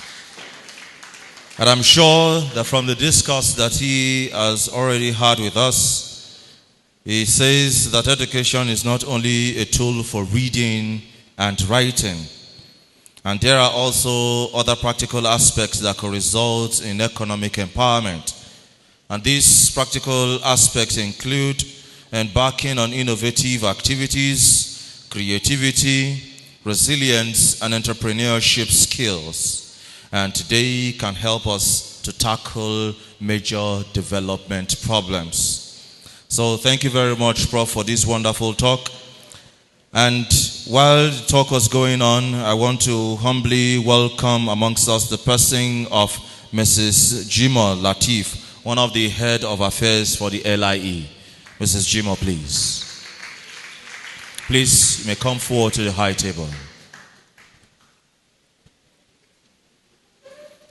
So this is now time for interventions, questions, and contributions. So please, I will be entertaining only 4 questions. 1, 2, 3, 4. 4 questions, please. So 4 questions, please. So if you have any question, please kindly signify by raising up your hand. 1, 2, 3, 4. Thank you very much. Number 1, please. All right, thank you so much. My name is Mr. Adeyeye from Catholic College, Vocationist Catholic College. Now, my question is that this ideological education is a scam is becoming rampant among our students, because I could recall vividly while we were all growing up, people like us, they do tell us that education is the best legacy. So we saw it as that, and we embraced that idea. But nowadays, you hear our students saying that education is a scam. And I really want to ask the speaker to actually provide a solution. How can we get this idea or this mindset of our students? Because if this thing continues, they will not place importance or significance on education. And the reason for our gathering here is because of them. So now if this ideology continues, they may not even see the reason why they should even come to school in the first place. Now, the speaker said that... Please let us keep our questions simple and forward. Thank you, sir. Okay, now, can the speaker please tell us how can we help our students to let them see that education is not a scam? Thank you very much. The next question, please. Please, you have 30 seconds for whatever intervention or questions you have. Augustine Babajide from Vocationist Catholic College, Oloje, Ido, local government, to the glory of God. Please, all of these addresses are not needed. Okay. Go straight to your questions. What is the position of Catholic Church on artificial intelligence? Can it be introduced as a subject in our schools? Thank you very much, sir. Number 3. Number 3. Number 3. Number 3. Number 4, please. My name is Mrs. Ike Maria from Okiado, Sacred Heart. My 4th question is that you talk about curriculum, that what we are doing in this country, but my question is that, can we change it, because we are doing the same exam with all the education in the whole country? Because if you look at it, children are not cooperating in the school at all because of the technology. All this our A for apple is not working. We are not lying, but how can we cue into it? Another question is that we are talking about struggling for position in the school. It's happening. I have seen a lot. But what can we do to it? Archbishop, there is something you do I like. You know, after 4 years, it will change the position. Can we do something like that? It's happening a lot. And it's causing more problems. Thank you very much. Thank you very much for your question. My name is Mrs. Asogwa Evelyn from Mary Hill Event School, Idiakwe. My question is almost the same thing with my sister's own. How do we, teachers in nursery school, introduce creativities and innovation to our 2 years pupils? Thank you very much. I think that will be the end of questions for now. Any other questions we have, please kindly note it for a later time. So may I humbly invite Prof to come and give a response.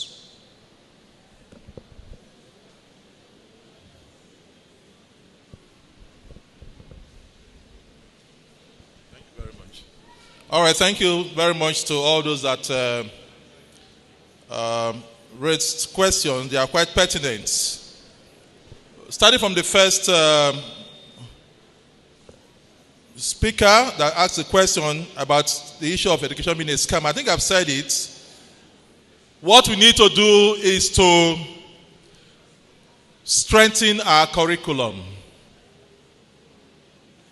We need to strengthen our curriculum. Introduce subjects that are relevant in our present day. Students have to be equipped with problem-solving skills, critical thinking,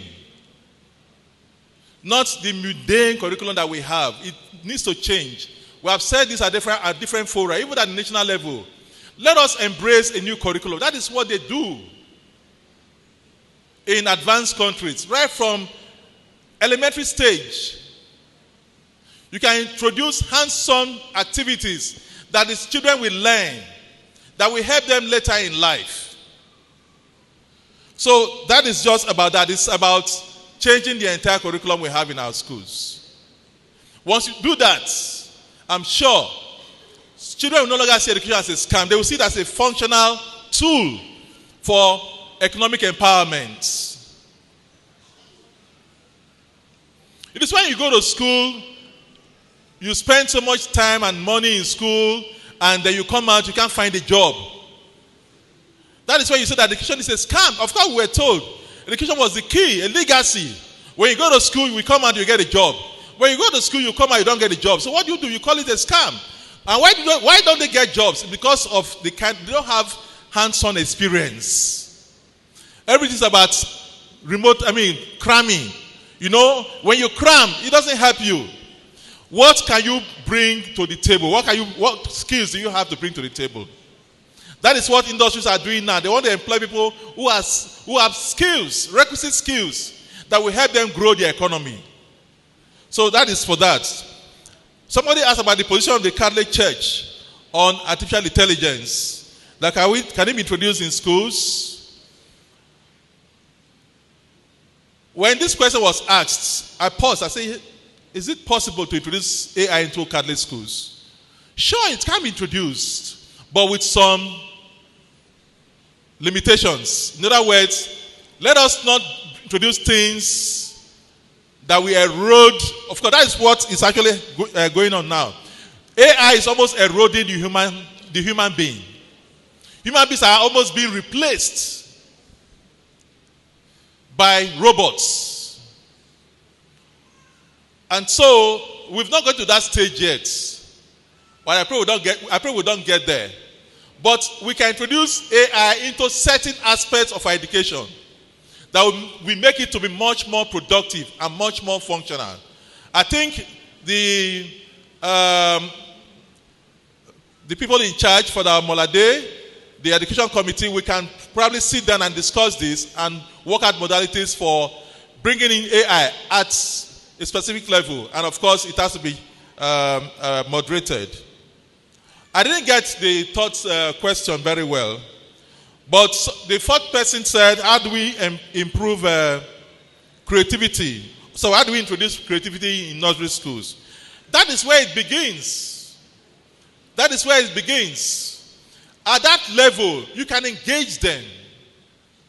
Let them begin to play with things. You know, there are times when, in those days, when children are playing with it, they say, don't play with that kind of thing. A child is trying to fix a car or play with something. You say, no, go and read your books. That child may grow up to become an engineer. He's already learning how to fix things. You are beating him. Is that what your mates are doing? So allow children to play. They learn through playing. When they play with tools, with items like that, they can begin to they can become creative. These days, the children, we call them internet children. Okay, the way they think is different from what we parents are thinking. So please, at that level of education, nursery school, engage them. Put them in groups. That was why I talk about education innovation hub. Let us have in the schools where students can engage computers. There's what they call programming and coding. Let them learn it. And from that infancy, they can start learning some of these things, and it will help them in later life. I'm sure with all this, we can bring about a more purposeful and functional educational system to our Catholic schools. Thank you.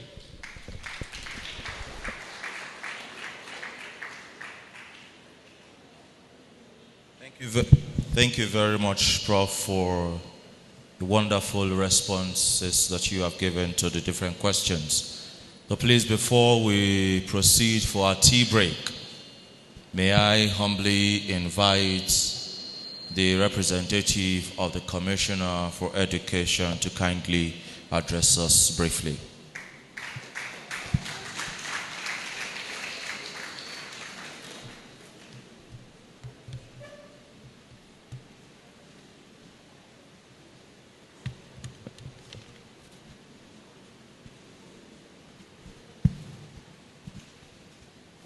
Thank you. Your Grace, Archbishop Emeritus Alaba Job, Your Grace, Reverend Father Julius A. Akinyode, members of the Archdiocese Education Committee, distinguished guests, educators, students, ladies and gentlemen. I say good morning to everybody. I'm here to represent the Honorable Commissioner for Education, Science and Technology, Professor Saliu Abdulwahid Adelabu. He wished to be here, but due to exigency of duty, he could not make it. And he has directed me that I should come and deliver his speech, so which I'm going to read now. Thank you. A speech delivered by the Honorable Commissioner for Education, Science and Technology of your state, Professor Saliu Abdulwahid Adelabu, at the 4th Archdiocese Education Summit held at John Paul II Center, Seat of Wisdom, Catholic Chaplain, UI, on Friday, 17 January 2025. It is with a great honor and delight that I stand before you today at the 4th Archdiocese Education Summit. I extend my gratitude to the Catholic Archdiocese of Ibadan for organizing this important and impactful event. The theme of this summit, Global Compact on Education in Nigeria Context, is both apt and timely. It is a call for all stakeholders to critically examine how we can align our educational system with global standards while addressing the peculiar challenges of our nation. Education is the cornerstone of societal development. As the world evolves, education must remain a tool that equips individuals with the knowledge, skills, and value needed to thrive. The Global Compact on Education, GCE, as envisioned by Pope Francis, emphasizes the role of education in promoting peace, justice, and sustainable development. In Nigeria, we face several challenges within the educational sector, including inadequate infrastructure, disparity in access, and the need for quality teaching. Despite these challenges, we must not lose sight of the opportunities before us. Our collective effort can transform the educational landscape into one that nurtures innovation, critical thinking, and ethical leadership. I'm proud to know that the Oyo State government, under the leadership of Governor Egida Sheyi Abiodun Makinde, has made significant strides in improving the education sector. Our administration is committed to providing quality education with a special focus on science, technology, engineering, and mathematics, which I call STEM. Teacher training and the integration of technology into learning. However, the government cannot achieve this alone. Partnership with organizations such as the Catholic Archdiocese are essential. The Archdiocese has consistently demonstrated its commitment in education through its schools program and initiative that foster not only academic excellence but also moral and spiritual development. To our educators, I commend your dedication and hard work. You are the unsung heroes shaping the future of our society. To our students, you represent the hope of tomorrow. You use the knowledge and values gained through education to contribute positively to your community and the world at large. As we engage in this discussion and activities of this summit, let us remember that education is a shared responsibility. By working together, we can build an educational system that empower our youth and prepare them to face global challenges with confidence and integrity. In conclusion, I wish to thank the organizers of this summit for their efforts and visions. May this event inspire new ideas, foster collaboration, and bring closer to achieving the goal of a truly transformative education system. Thank you, and God bless Nigeria.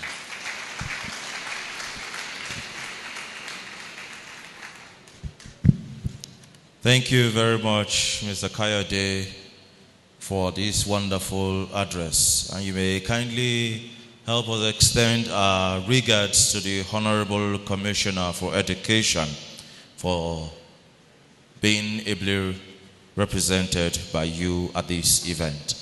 So, my dear brothers and sisters, we will now proceed for the tea break, which will take us for 20 minutes or 15 minutes. The tea break is going to be for 20 minutes, so please, we have those at the back who will kindly give us our tea break. So I'll be expecting every one of us to be seated by 11:50. By 11:50, we shall begin the next topic of discussion. Thank you very much, and God bless you all.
Hello.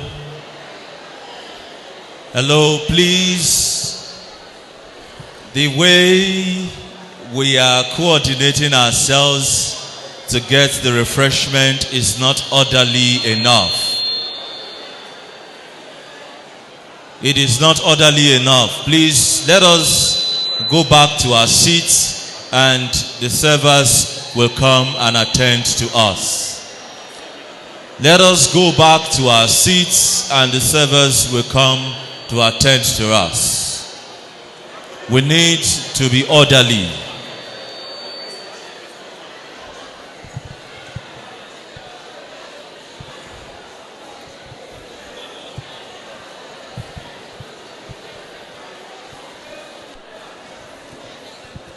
Thank you very much.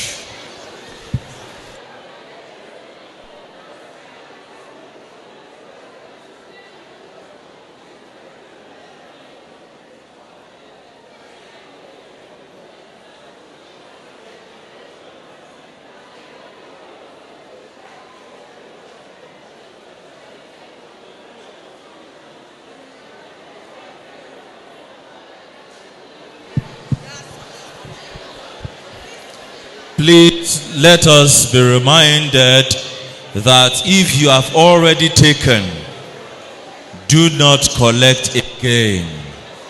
We are teachers and we are examples to the children that we teach in our schools.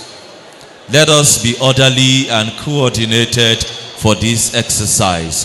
Thank you very much and God bless you all.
So the question is directed to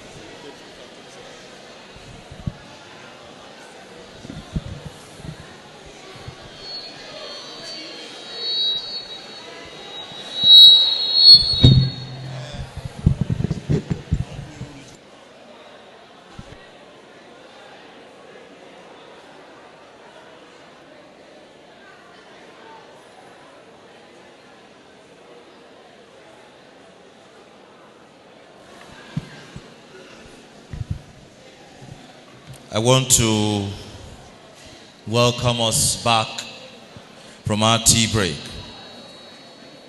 But before we proceed to the next topic of discussion, we have a few questions coming from those joining us online. And this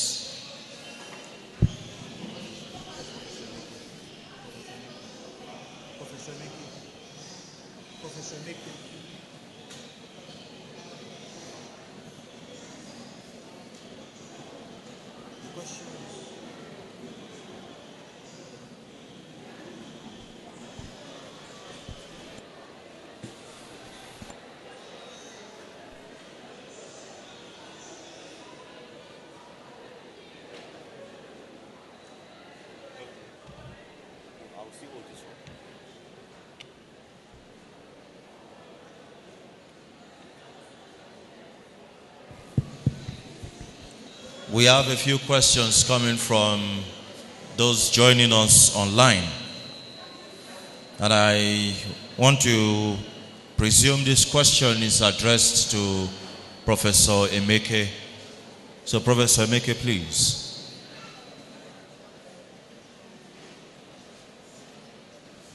But for any of our speakers who can still help us to respond to this question, I think this question is also addressed to you.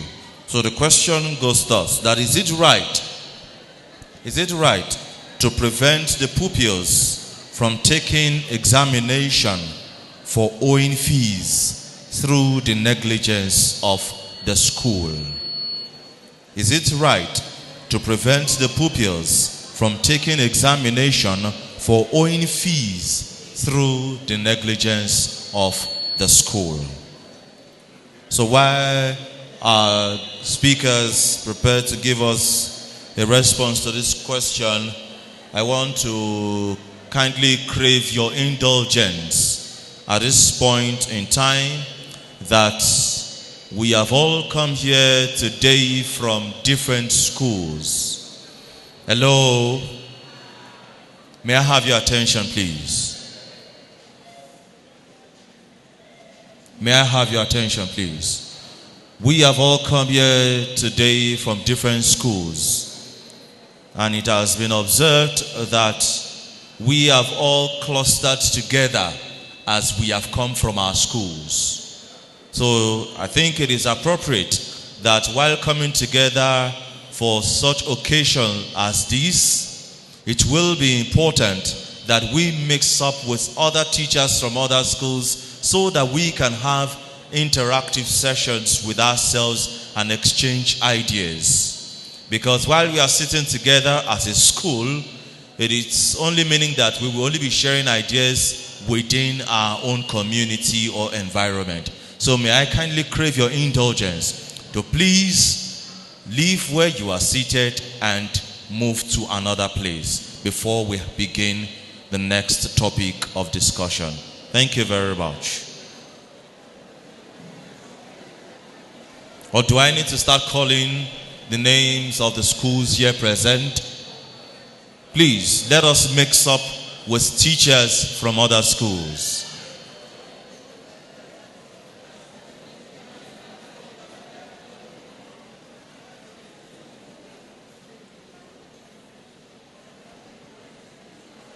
It is as though nobody is ready to comply with this simple directive.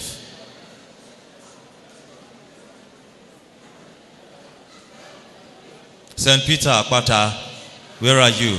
Please, you are in very uniform, so it is very easy to identify you. St. Peter Akpata, please. Mary Hill Convent School. I can see you with your ID cards.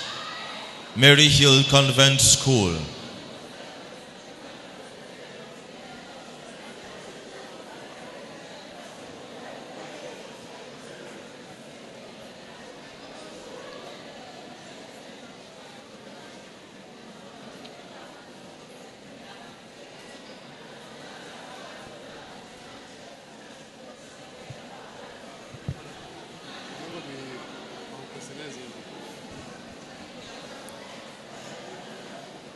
And please let us also take note of that while we began the tea break, some questionnaires were given to us.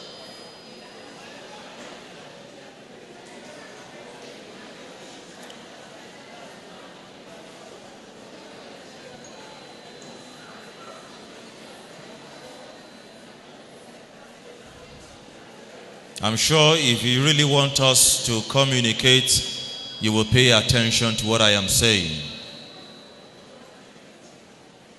so we can minimize our discussions, please. While we were going for our tea break, some questionnaires were given to us. Let us kindly start filling those questionnaires, as we will soon go round to collect those questionnaires. So I do not know if any of our guest speakers is ready to help us respond to the question that I gave earlier. Okay, Professor, please.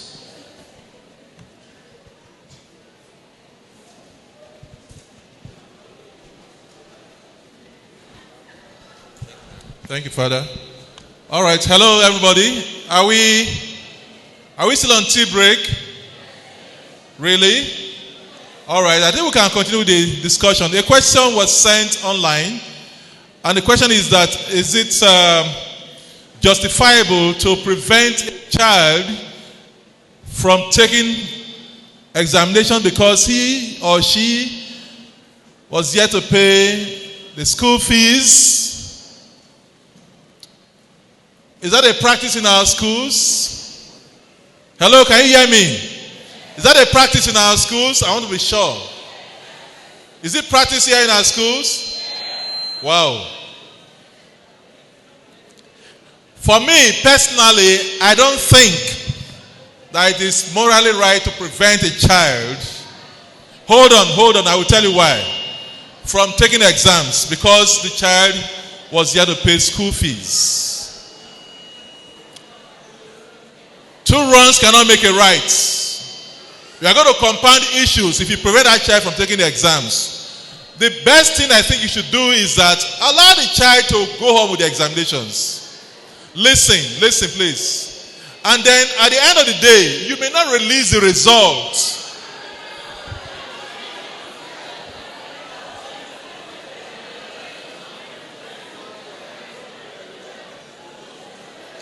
What is happening? It's not possible? Why not?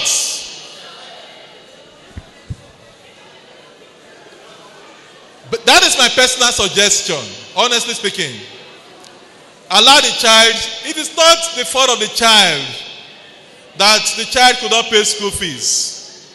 Why punish this child for the sins of the father or of the parents? The child cannot pay school for himself or herself. It's the parent that you should punish, not the child. The child should be allowed to write the examination. That is what I think is morally just. When the child writes the exams, withhold the results.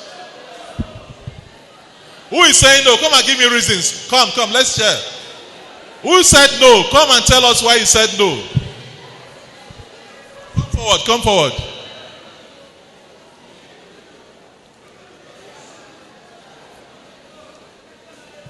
Are you a head of school or just a teacher? Okay, tell us why.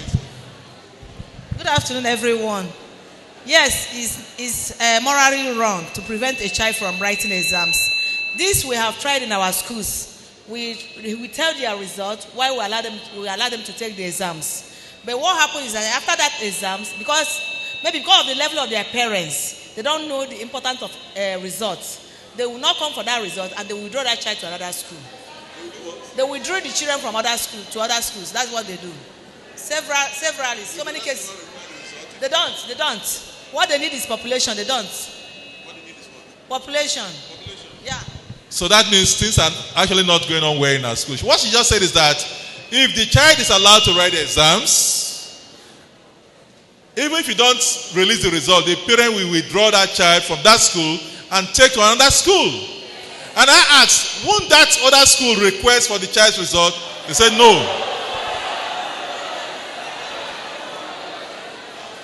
What they want is just population. You can see that we're not getting things right in our country. We're not getting things right in our country. Where to the school? It's just like you come to the university.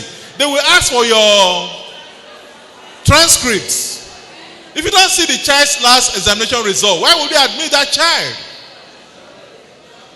So you can see that we have fundamental issues in our schools. Fundamental problems. So we need to get this right, please. Any other dissenting voice? Before we round up, any other dissenting voice? Why that child should not be allowed to write exams? Any other person? Let's hear from you. No other person. So, yes, please. Okay, please come forward.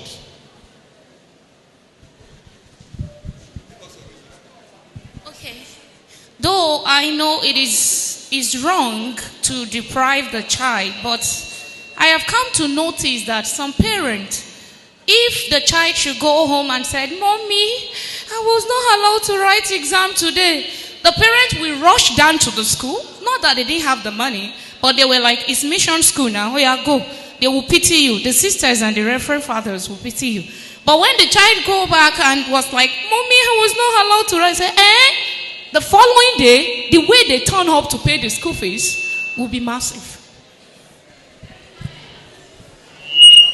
That is another twist to the story. Now, let me go back to the previous experience we shared. I want to ask a question. The other lady said, if a child is denied results, he or she will be taken to another school by the parents. And that child will be admitted without asking for the results. The question now is, Catholic schools, do you do that?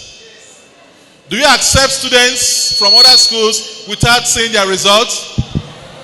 Do you? If you do, please put up your hands. I know you won't do that. Put up your hands. Let's be sincere. Do you do that so that you can populate your schools? Father, yes.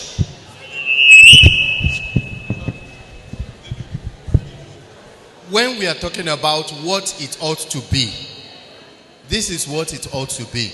But that is not what it is right now. That even some students will commit some atrocities in some particular Catholic school. You expel them or you give them suspension. They go to another Catholic school without recommendation from that place and they are admitted. That is wrong. So school heads, please, you are now being called to order. If you do what Father has just said, it is wrong. A child was expelled from another school, from a Catholic school, and because you want to populate your school, you want to have more students, you now admit that child. It is wrong. You should find out why that child was expelled. And if it's a serious case, of course, you don't have to admit that child. How do you not sanitize the school system? How do you teach values to our students when you allow them to be admitted to schools from another school after they've been expelled? So I think the blame should go to us, some of us, heads of schools, for condoning such things in our schools. Otherwise, I don't think it's proper. But again, like I said earlier on, allow the child to write exams. Keep the results. If the parents come the next day and threaten, they try to bribe, what they call it, let them do that. But the most important that you will not have to repeat the exam again. Because conducting the exam is not an easy thing. Okay, so I think we can leave it at that. Let's use our discretion. I'm thinking Education Committee. Professor Maker, you were not here when you were called upon. A question was asked. It was actually sent to you, but I had to stand in. That a child who was unable to pay his or her school fees, should that child be allowed to write exams in the school? It's a moral principle, and I said, okay, well. Okay. Yeah, I met you answering, and I think what you said is okay. The child should be allowed to write the exams because, it will still, if eventually pays, it will still need to be examined and then know how to get that child to the next class. However, if you do not mind resetting the exam, you may ask the child not to write the exam. But then you have to really be faithful to that, because the child would have seen the examination paper. So except you are really going to be faithful to that and be honest, then, but otherwise let that child write the exam along with the others. Then you can withhold the results until the money is paid. That can be a way out. But I also made the discussion saying when you now do that and you eventually expel the child, another school takes the child on, and all that. I met that discussion, and I think it's not morally right. We should not engage in it. So if they send us children from whether from a co-Catholic school or another school entirely not Catholic school, we should investigate and ask for testimonial, ask for last result, and all that before we take the child on into the school. Because if the child had been problematic and had a lot of moral issues, or it will rub off on you eventually. So it's like you are sitting on a keg of gunpowder. It will eventually explode. Thank you. All right, thank you very much, ma. Father, I think you can continue. Is there another question? There is no other question. But just to put our minds still in the state of some questioning, as much as we talk about students either being allowed or not being allowed to write examination because of school fees, I'm sure in some of our schools too, as it stands, some of us will lose students whenever we tell them to repeat a class. So I just want to believe that in our Catholic schools, we are not like other private schools who, just because of wanting the population, will not uphold the academic excellence. Because you find out that in some of our schools, as soon as you tell a child to repeat a class, the next thing the parent will do is either to come and beg the head of school or withdraw the child to another school. Please, let us continue to uphold what the standard is. And may God bless us all. So the next topic of discussion today is going to be delivered to us by the person of Reverend Father Dr. Felix Kingsley Obialo.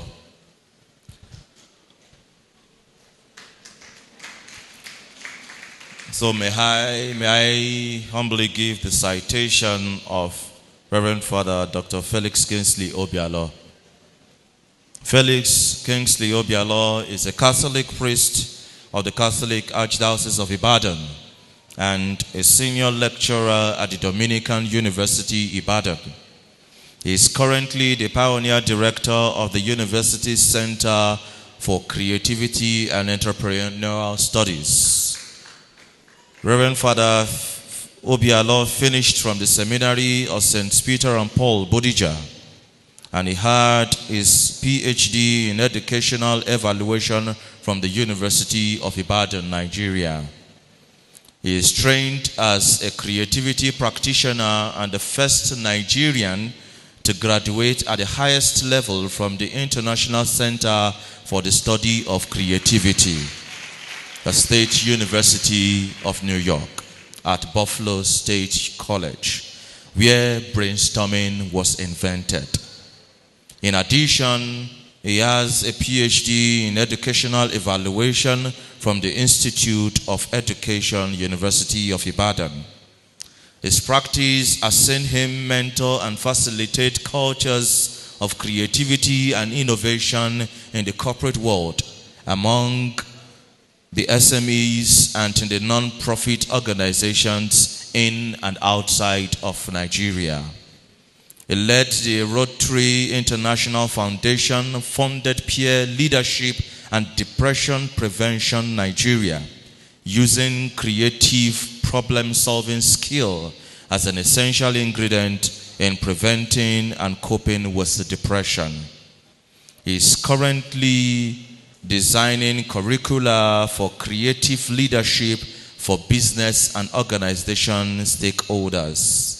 He is a fellow of the Global Academy of Entrepreneurship and Innovation, and a member of the International Society for the Study of Creativity and Innovation. And so, my dear brothers and sisters, I want to believe that the person of Reverend Father Felix Kingsley Obialo is capable of delivering to us the topic of discussion for today, which is titled, Effective Administration for Quality Assurance in Catholic Schools. May I humbly invite Father to please come forward and deliver his talk. Father, please.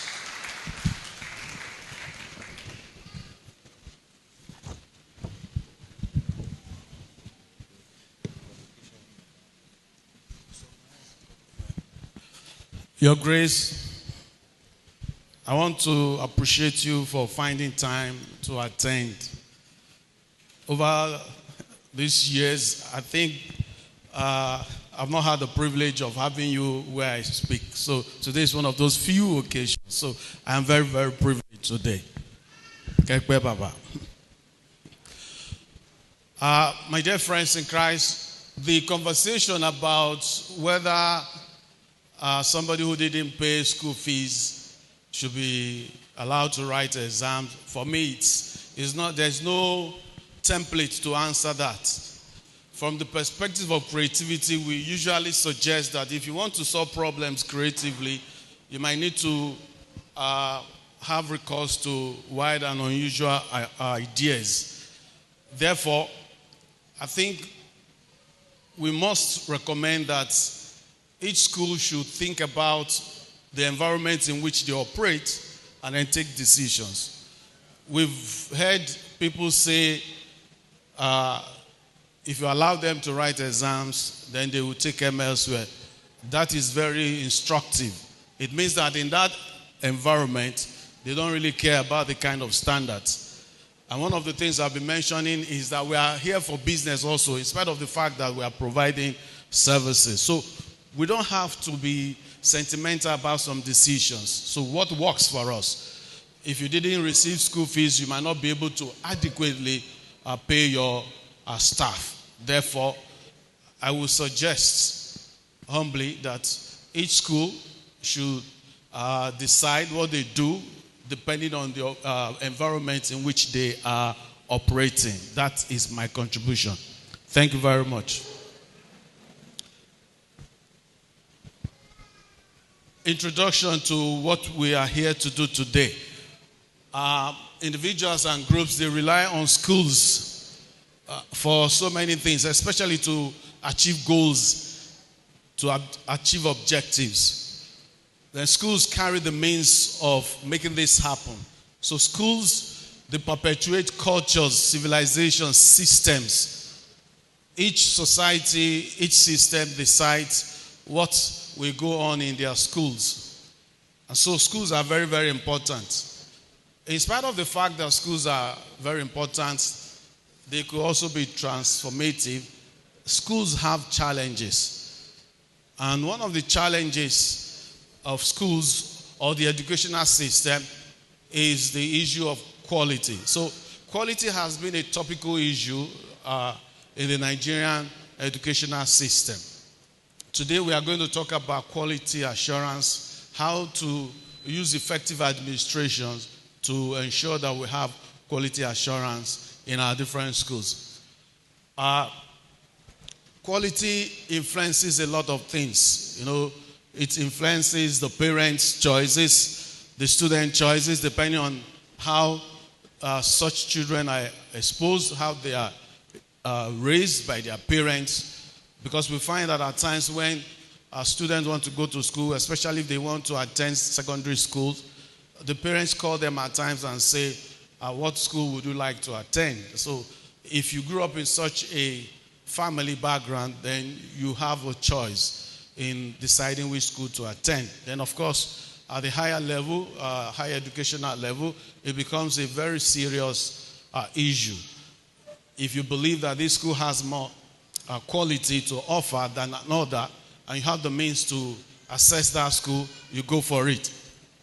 Then it is pertinent to question a number of things concerning this topic. What do you mean by quality? Quality according to who? Who decides quality? What kind of quality are you talking about? And so for us Catholics, we will need to determine what is the kind of quality that we want to exist in our educational system, especially in this Archdiocese. We are noted for so many things, and it is actually counterproductive. It is antithetical to the idea of quality that somebody will leave a Catholic school for another Catholic school without the head of school asking for details about the transfer. Why did you come to our school?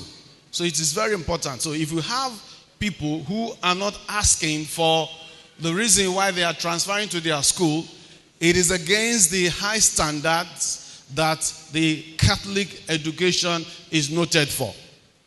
And we must understand that Catholic education has centuries of experience.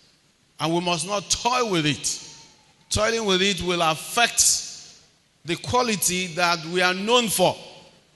You know, I've known some people who will say, this is a Catholic school. They don't really care about knowing the details of what happens in your school.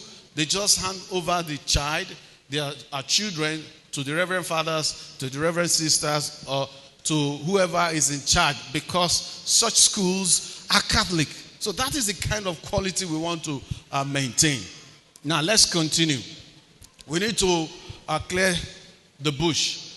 I'm not going to bother you too much about the details, but I need to do this because at times management and administration, even though they are related, they are confused. So we need to just quickly ask ourselves, what can we do? How do we help ourselves to understand what we are about? So when you talk about management, essentially it is from Latin, which is manus, meaning hand. So the idea of management has also undergone some transformation from when it was first conceived in the 13th century English. But today, you find that it has moved from the skills used to control horses to the management of people. So you find that it has moved from hands when it was originally conceived, when it was originally introduced into the English language lexicon, to management, controlling and directing people, resources, and tasks to accomplish particular goals and objectives. So I want us to contrast that with administration. It's also from the Latin. Baba is here, so I have to be very careful in my Latin so that he doesn't give me a lecture after that. I want to spare him the details. So it is from here. Administration, Baba Shemogba, which translates easily to aid, to help, cooperate, to direct, to manage. So you see that administration also includes some elements of management. However, there is one big thing, one big difference between administration and management. And what is that? It means that it is the act of helping, assisting, ruling, controlling, managing, serving, and guiding. So when you administer, you are also serving, you are also guiding. Unlike when you are a manager tries to ensure that people under them act in particular ways. And so all they do is to look for skills to make you do things. In fact, managers at times are coaches. A coach tells you, this is how you must behave. This is how you must do it. So we need to understand that. But an administrator goes above and beyond that to ensure that while controlling, they are also modeling the kind of behavior that they expect from you. And so they assist you also to achieve that in order to achieve the desired objective. So an administrator, therefore, will be a leader necessarily. And what does a leader do? A leader actually facilitates group resources in order to achieve group objectives or goals. So if we came together as a group and I'm your leader, all I do is to look for resources around. The resources will be both human and otherwise. The resources available to us. When we look at us now, we have number. That is one huge resource in this gathering. Another resource will be your background, your training. Another resource could be the money available to us. Another resource will be the educational committee that facilitates so many things about education in this archdiocese. Another resource will be also the heads of school, etc., etc. Another resource will be the teaching aids available to us to help us achieve our goals in the teaching learning process. Therefore, a leader will harness all these resources in order to achieve the goals that we have determined for ourselves. That this is what we want to achieve. And today, our goal is to ensure that we review the effectiveness of our administration so that we can ensure quality assurance, so that we can ensure the standards, the quality that we have set for ourselves as people involved in the Catholic educational system. Now, the idea of quality assurance is something that we find in the area of business, production. And that is very important. I wanted to say, my dear people of God. I wanted to create church. so I won't say, okay. But I see my dear people of God. And Baba is my Baba of God. So we need to understand that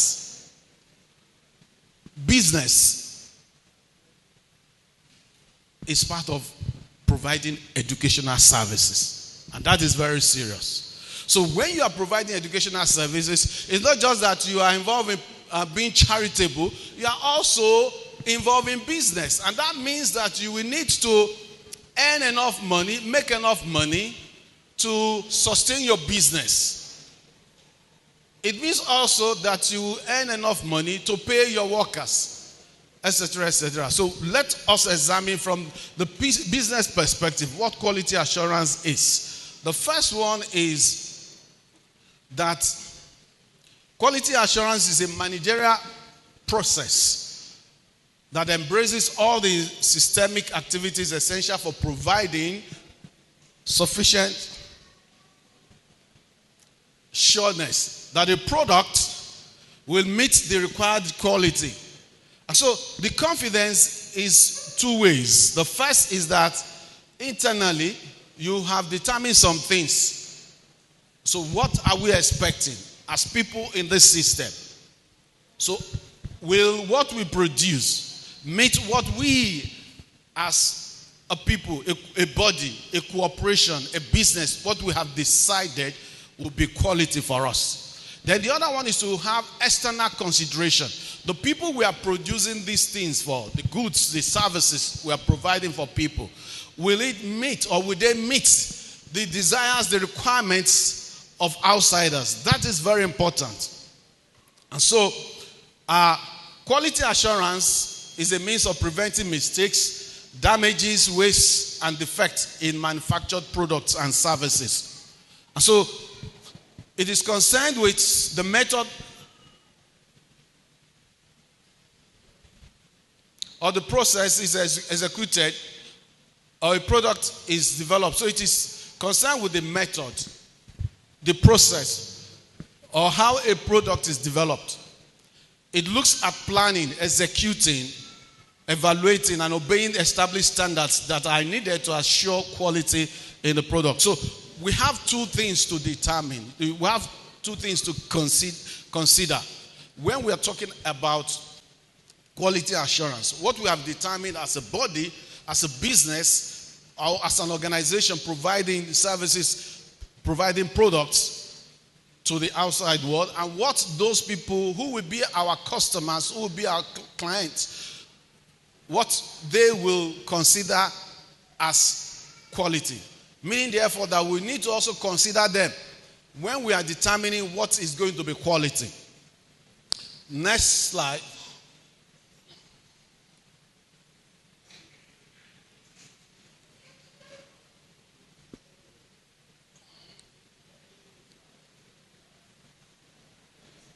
Your pointer has stopped. Technical man.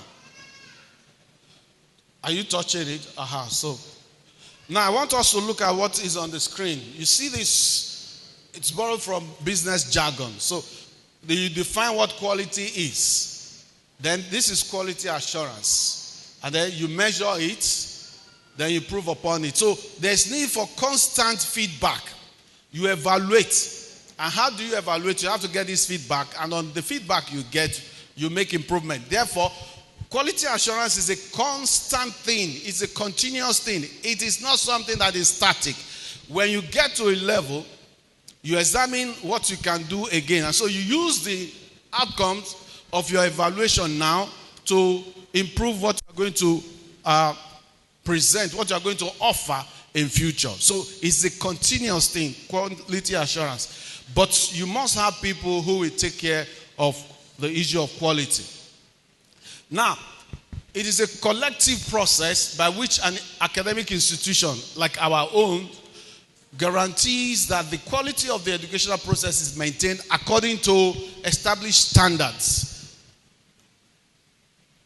So, quality assurance will help us to satisfy ourselves, the students we provide services for, and then other external bodies through the institution's quality assurance mechanism. So external bodies will include the government, the Archdiocese of Ibadan.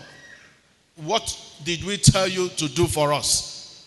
Then other stakeholders like policymakers, administrators, curriculum developers, etc., etc.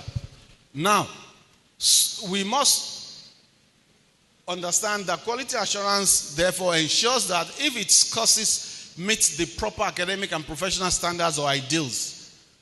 The other one is if the set objectives for each course are appropriate. If the manner chosen for the delivery of course objective is appropriate and adequate.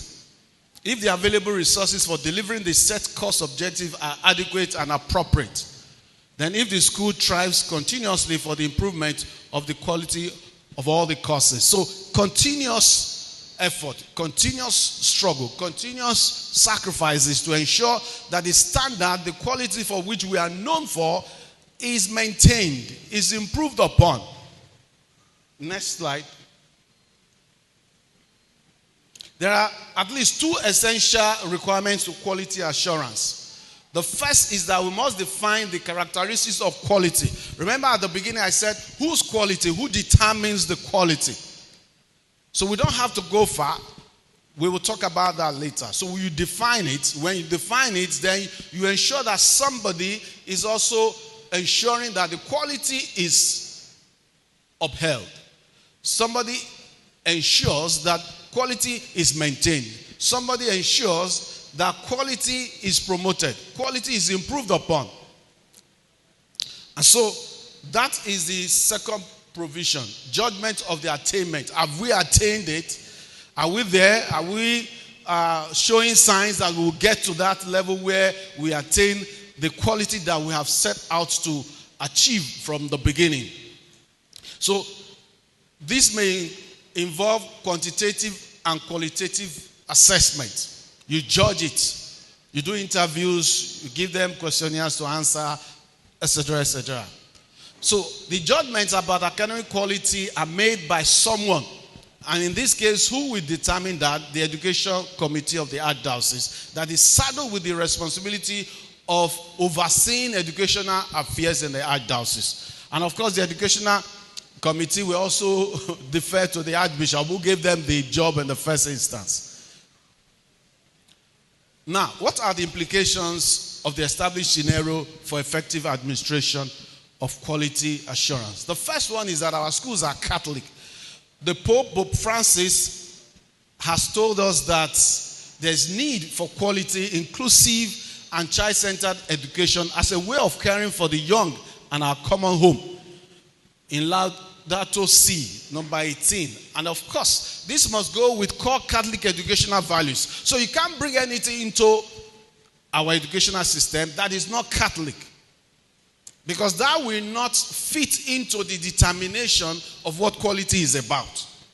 The other one is that the Archdiocese of Ibadan has her own peculiarities. So you not bring ideas from your village and say you must impose that idea on us in the Archdiocese of Ibadan, because that would be village idea, not Archdiocese of Ibadan idea.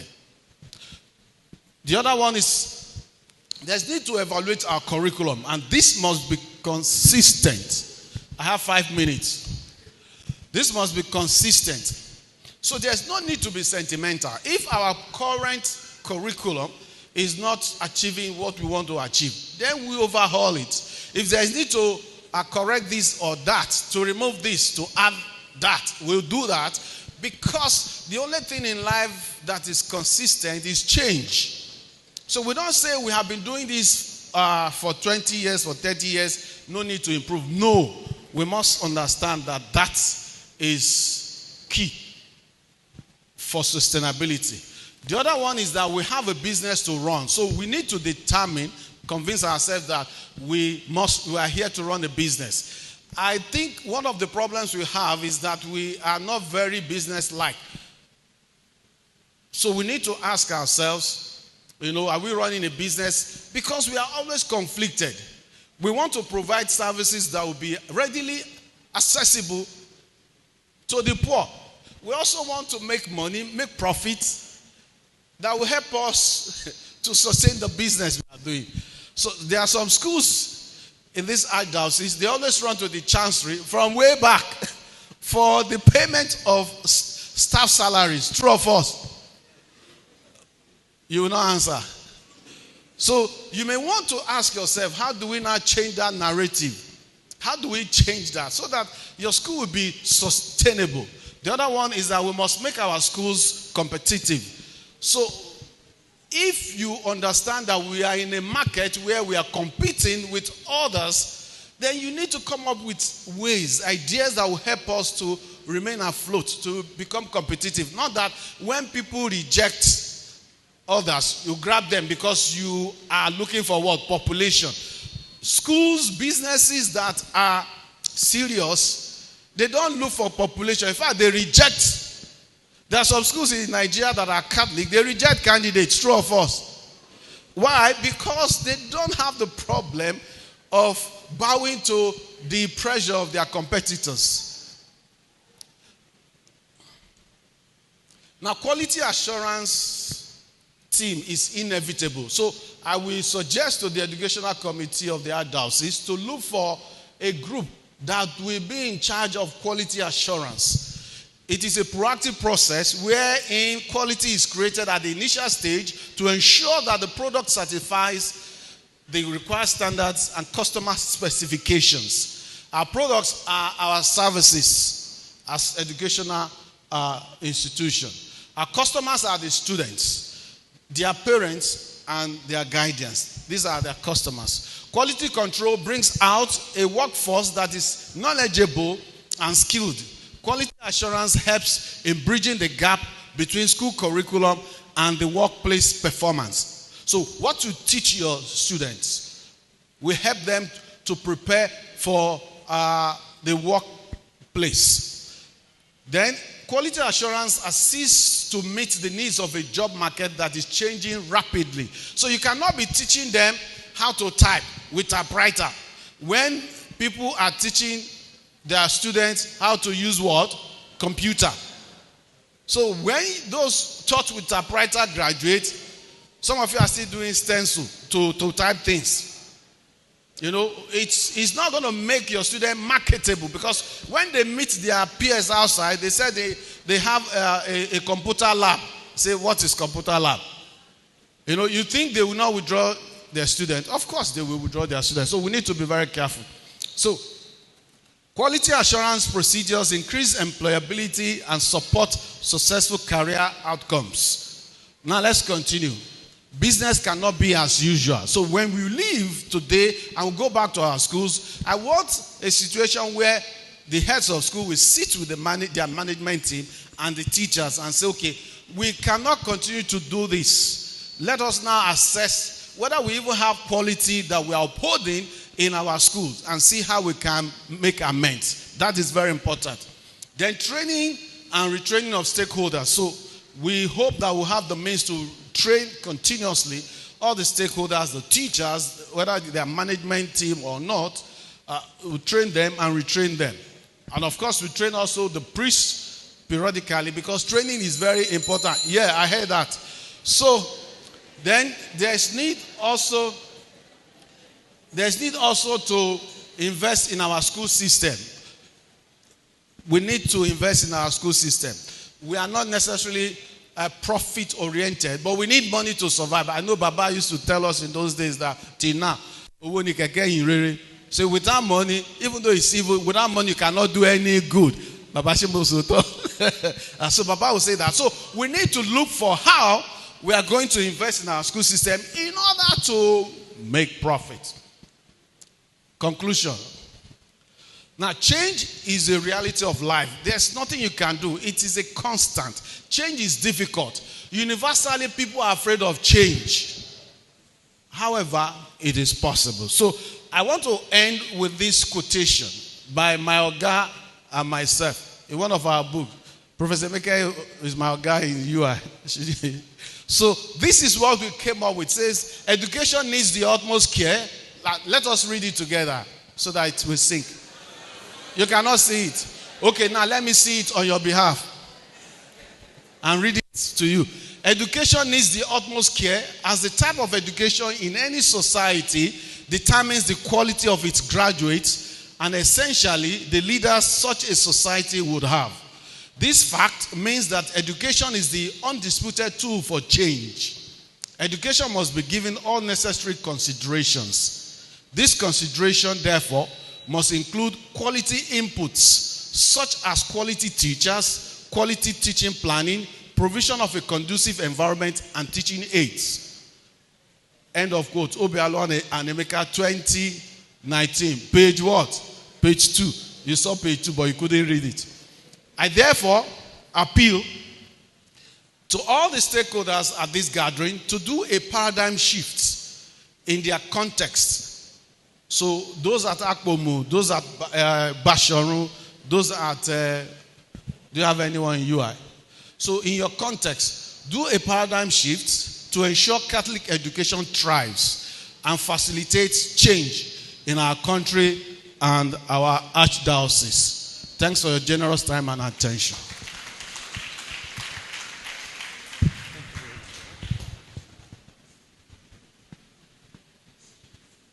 Thank you very much, Reverend Father Dr. Felix Kingsley Obialo.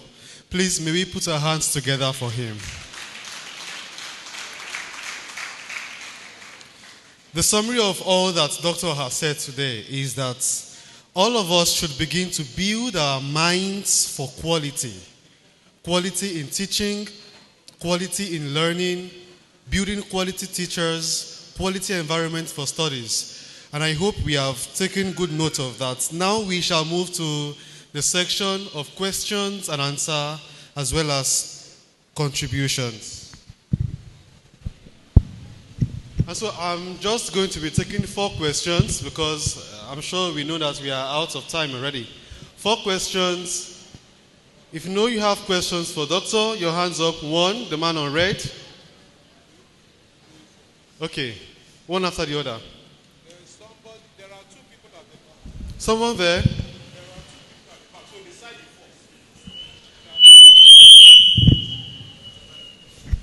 first. Okay, so I take the man waving at me at the back. You may stand so that they would have you. Okay, any hand from this angle again? Can we come forward, please, so that we can just make it? Give your name, school, and then your question. Please go straight to your question. Come. Okay, so we have the 4 of them already. 2 coming forward from here and 2 from here. Thank you very much. All right, thank you so much, Doctor. I want to ask if it is right for in a school setting where they make the teachers less important and also they allow the students to determine who leaves or who stays, whether for good or otherwise. No, don't go yet. You know, in some schools they have a means of asking students to evaluate teachers. So if you have a system where evaluation is taken seriously, some people will not be happy with it because naturally people don't like being evaluated. So if the students determine that their teacher or particular teacher is not doing well, and the school management determines that you are incorrigible, they should ask you to please excuse them now. Because you are not meeting the quality, the standard set when you were employed. I'm sure that everybody here employed as a teacher in the Archdiocese has this, I've forgotten what it is called, like terms of reference. I know there is a handbook. I've forgotten what that thing is called. So they tell you, you are expected to do this, you are expected to do that. So if you didn't do it, from the beginning you were told that you were some kind of behavior I expected. So those key performance indices are there for you, presented to you from the outset. And you didn't meet them, and the students said, we are tired of this man, we don't want him again, then you can go. But if it is a case of vindictiveness, then the heads of school should determine otherwise. So that's what I'm going to say. So it's not a question of the students are asking you to leave. Why are they asking you to leave? Or why did the head of school ask you to leave? So it's not like that. So you should give us more details. That is what I believe is happening. Write the questions. Why the few of them we talk. Just ask straight to the point. My question is, how can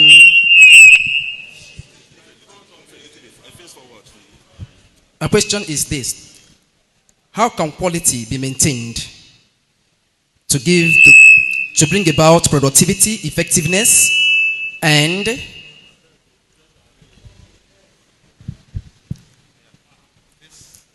how can quality be maintained in our schools to ensure productivity, effectiveness, and favorable results when our schools are fast losing their best hands, their best quality to the government, and unable also to employ good teachers? What can we do?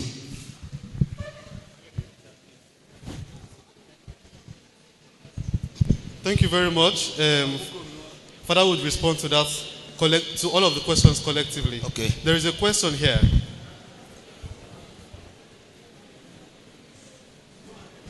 Okay. In the face of low enrollment in some of the Catholic schools, I want to know what the school should do concerning the admission exams. Because it's discovered that some of the students that come for our entrance exam, The school has standard, maybe 70%. A student that is coming to our school must score 70% and above. But now in the face of low enrollment in some schools are bending the rules. And we want to maintain the quality. So now, how will the school now be able to, to ensure that we have good number of students in the school and the standard of admission is not compromised? Thank you. Thank you very much. Thank you very much for the questions. There is another question here that reads, please, I want to know the difference between a qualified teacher and a competent teacher to enhance qualitative education. We also have a question that says, what becomes of a school who, out of her generosity, sends her teachers to seminars, trainings, and eventually lose those teachers to other sectors? What becomes the fate of such schools? Here I also have the question, it is expected that nationally our curricula is long overdue for review. How can the Catholic Church take the decision of operating quality education that would meet the reality of today without partnering with the government to ensure fruition? Okay. Please, to save time, I will read an answer so that we can follow. The first is, what is the difference between a qualified teacher and a competent teacher to enhance quality in education? The first is that qualified teacher is you go to school, you get all the certifications. That should be easy. You have a degree or NC in education, and then you also have a qualification from National Teachers Institute. Am I correct? So what else do you have? Then when you now come to class, to prove, to defend your certificate or diploma becomes a problem. You cannot teach. Meanwhile, you are coming with all kinds of degrees, all kinds of letters after your name, but you cannot deliver. So you are not, that is the difference. And so when the students complain about you, then you are up in arms. You say they don't like you.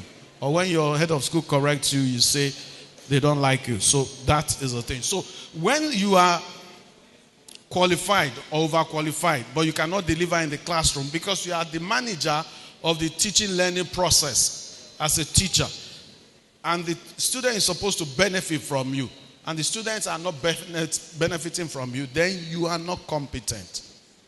Maybe you should change your profession.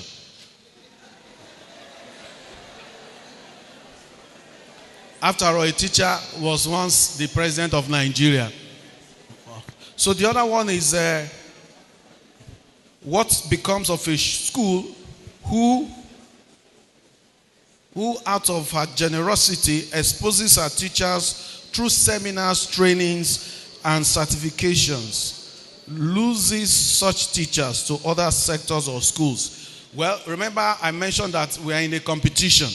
So we are in the open market, we are Nigerians. The environment means that the highest bidder gets whatever is available. There's nothing you may do about it. What you may want to do is that perhaps when they are employed, you tell them you cannot leave after particular period. So you keep them. People might say, is that just? Is that moral? To use the words of Professor Emunemu. But we are also in business. You say, okay, after employment, you cannot leave if you didn't satisfy these conditions. There's nothing you can do about it. Even government at times lose their workers. I hope you know. I know some lecturers who left federal universities for private universities because of better pay and better conditions of service. There's nothing you can do about it. But that should not discourage the schools from continuously training their teachers. It is expected that the curriculum is long overdue. I think one of the problems we have in Nigeria is that we have always anything we have single thing for this, for that.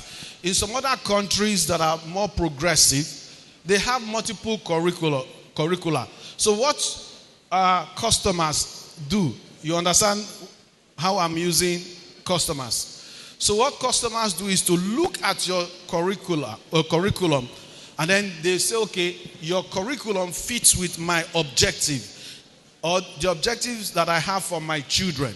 And then they say, okay, can you please admit them? But in Nigeria, you have one curriculum for everything. But I understand that when we go to, I know rather, because I'm part of those who designed our university curriculum with Dr. Nancy, who is here, Nancy Woods. I know that the Nigerian university system is now asking universities to provide 30% of their curriculum that will reflect what each university will be known for. In our school, Dominican University, I'm advertising Dominican University Ibadan in case you don't have, in case you have not heard about it before. Don't come to UI, come to our school. If you come to our university, you get to be taught creativity, innovation by Father Obialo, you know. So you understand. You get to understand ethics. You get to also understand computer free of charge. So you don't have to study computer before you learn computer in the university at undergraduate level. Isn't that wonderful? So clap for us, please. So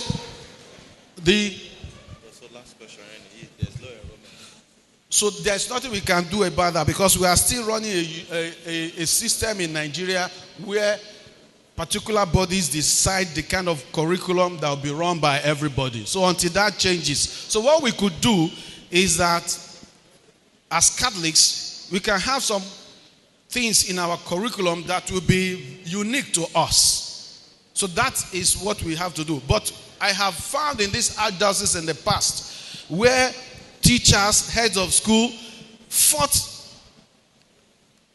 teachers who are teaching pass on the faith.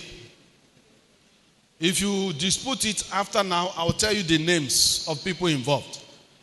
So while we are trying to promote what is peculiar about us, some teachers, some heads of school are also kicking against it because they are interested in pursuing that one curriculum that they have received from the national bodies. So we need to be very careful about that.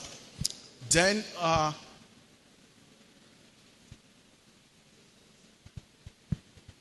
somebody said, how can quality be maintained to ensure productivity? Am I correct? So you need monitoring, you need evaluation.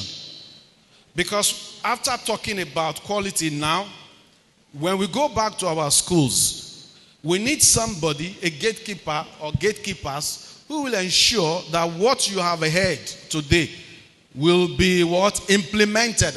One of the greatest problems to our development in Nigeria is that we have beautiful policies. We attend workshops, we attend conferences, we attend seminars, but when we finish, what do we do when we go back to those places where we were sent from? So that is the major problem.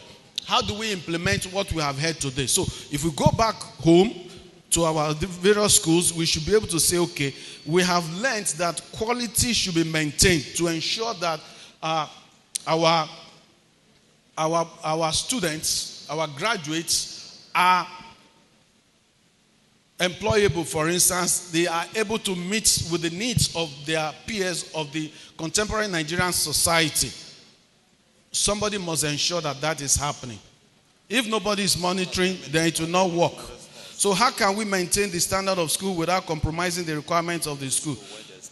Where there's low enrollment. Well, you cannot eat your cake and have it. If you are in a place where you have low enrollment, you must ensure that you go out of your way to ensure enrollment. And that means advertising your school. So there are issues involved. Marketing your school. Have you marketed your school since you got to that school, since you became head of that school? What efforts have you done to market your school? If people don't know you exist, they will not come to you. Your edifice, your school might be beautiful, but if people are not aware that that is what you are doing in that school, they will not come to you. So marketing is very key. Don't say they have employed me. At the end of every month, I get my salary. No. So we need to market our schools. It is very important. I think I have finished. Thank you very much.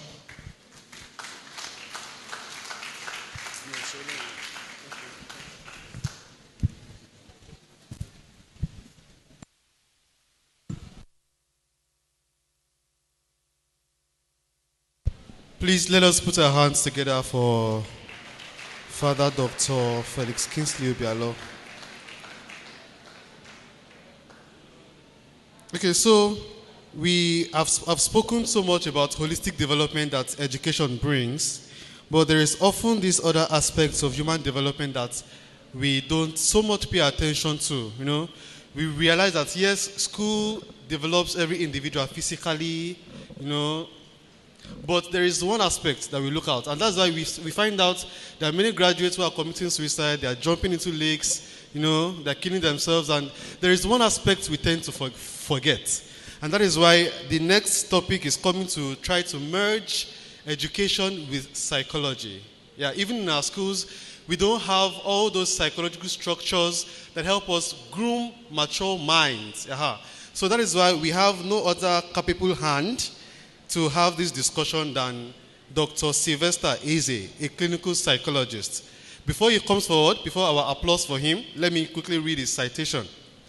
Dr. Sylvester Eze Chinyere Eze is a clinical psychologist with a special focus on cognitive and behavioral sciences for optimal mental health and well-being. With a career spanning over 15 years, Dr. Eze has excelled in providing expert consultations and delivering effective interventions for diverse clients, including school administrators, parents, teachers, students, parishes, youth organizations, firms, and families. His notable roles include consultant clinical psychologist and counselor at the Education Department, Catholic Diocese of Ibadan, Ogun State. He's also the psychologist and counselor facilitating psychological intervention services and training in various schools across the nation. His exceptional ability to address psychological and behavioral factors affecting mental health, learning, and teaching outcomes have earned him widespread recognition. As a mental health advocate and expert, Dr. Eze has spoken at numerous conferences organized by different fields of study and has published extensively in both local and international journals. His 2024 paper was featured in the 5th volume of the Journal of Evaluation Studies in Social Sciences. Currently, Dr. Eze serves as the director of APS Psychological Consult and Services, the CEO of Study Care Clinic, and a lecturer in the Philosophy Department at SS Peter and Paul Catholic Major Seminary, Bodija, Ibadan, Oyo State, Nigeria. To this effect, I present to all of us Dr. Sylvester Eze. You're welcome, Doctor.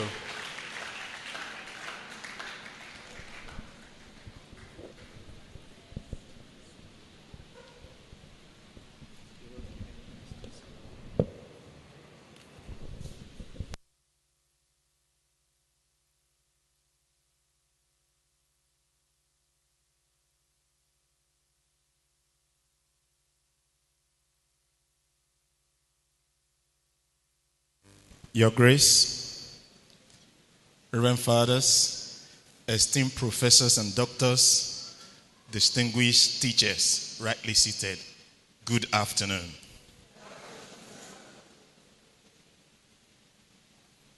As a matter of introduction,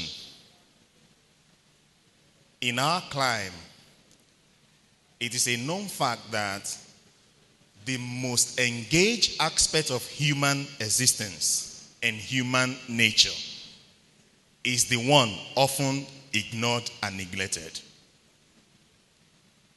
To buttress this is what has transpired here today. I am your last speaker, yet I am going to talk about the most engaged aspect of your human existence, And that is what? Your mind. Please, may I ask you, do you feel tired? Be honest. Do you feel tired? It is my job, therefore, to make you unfeel the tiredness. And that is why I am here, to present to you the psychological enhanced programs for holistic development in our schools. Can I hear you say amen? Amen. I am not a pastor, but I will also satisfy you psychosocial spiritually this afternoon. As I've rightly introduced, the most ignored appears to be your human mind. When it comes to learning environment, the school, the most engaged is your mind, but it is the most ignored. That is why you see professors who slump, they die. That is why you see teachers slap children or students vehemently, and that will inflict injury. And that is why you see quality not being qualitative as expected. I want you to take a look at someone seated next to you. Look at the person. Please take a look now. You have been staring at us since. Take a look, left and right, left and right. If the person is a he, or the person is a she, say to the person, you are beautiful or handsome.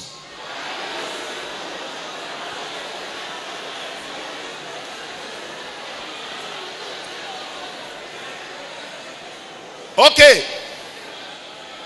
We are on the same page.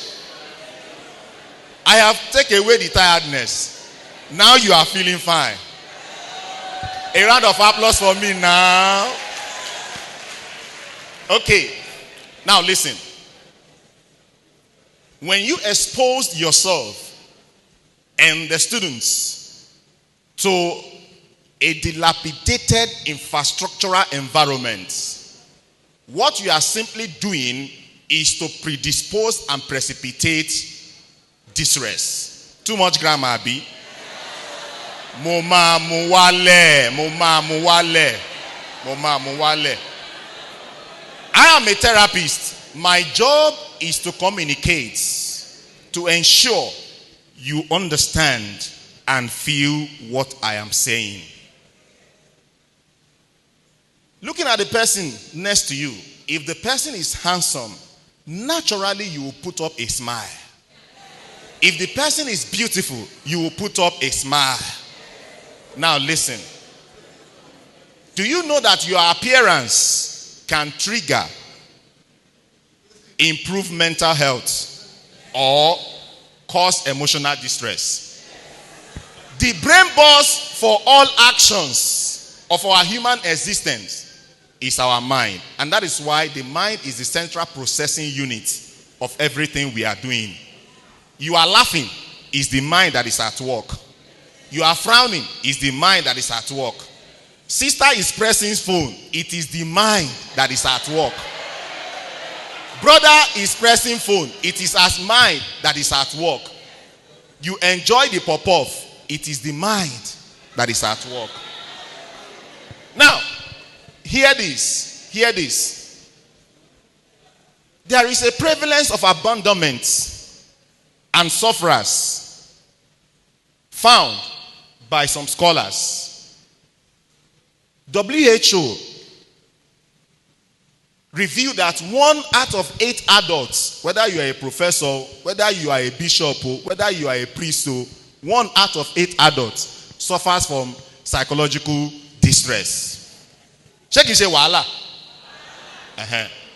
Now, coming to your profession as teachers, interestingly in Nigeria, it is as good as don't say it out. 1 out of 3 suffer from psychological distress, and yet they are teachers. What about students? Students, 1 out of 2 suffer from emotional distress. And our economy is not making things. Okay, now, I was privileged to conduct a study in one of our schools. And interestingly,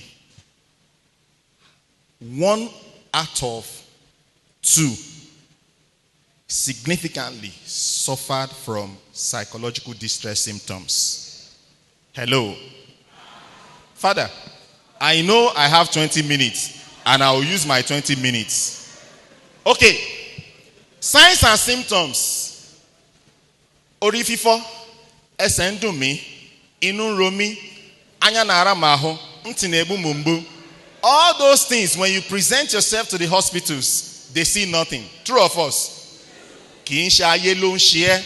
It is not village people. It is distress symptoms that you've not treated. Interestingly, when you have a pupil or a child avoiding class, not completing notes, misplacing notes, even the one that is bullying, that you will beat hell out of that boy or girl, the child is only manifesting what is known as irritability, an emotional distress symptom. And here you will kill the child. Go to praying mountain. Now lie. Now distress, they affect the child. Now, clinical depression or anxiety, we have some things that must be met for us to say you are diagnosed of having depression or anxiety. So, heart pounding, racing heart, chest pain, migraines, guilt feelings, when nobody is doing anything to you, is a distress symptom. You are distressed. Inability to have concentration. In fact, for a period of 15 minutes, you can't concentrate. You are distressed. You need to see a psychologist, not a psychiatrist. So, suicide thinking. Some of you feel worthless. You feel useless. You are suffering from distress. Actually, not depression, because it has not been diagnosed. So, we have symptoms, things that precipitate these things among teachers, known as cognitive trap. I want to ask you, do you believe that this teaching profession can make you a rich man that will build house or buy car? Now, you see, it's a cognitive trap. How will you then deliver quality? When you are in where you are, you don't believe in what you are doing. Simply put, you are suffering from cognitive dissonance. And your distress level will be higher. That's the fact. So moving forward, let me just move forward. Among students, we have cognitive traps too. An example of cognitive trap is this. It's what you have mentioned. Education is a... But let me tell you this. Reading or studying, which one will make your student to pass? But you are advocating reading. You are inculcating reading, not studying. And that is a cognitive trap that will precipitate and perpetuate emotional distress in that child. Because the required studying skill to excel, you have not been giving them. And they will keep failing. You keep teaching how to read, not how to study. Just like what the professor mentioned, innovation. We were taught how to read, not by the school, but by my parents at home.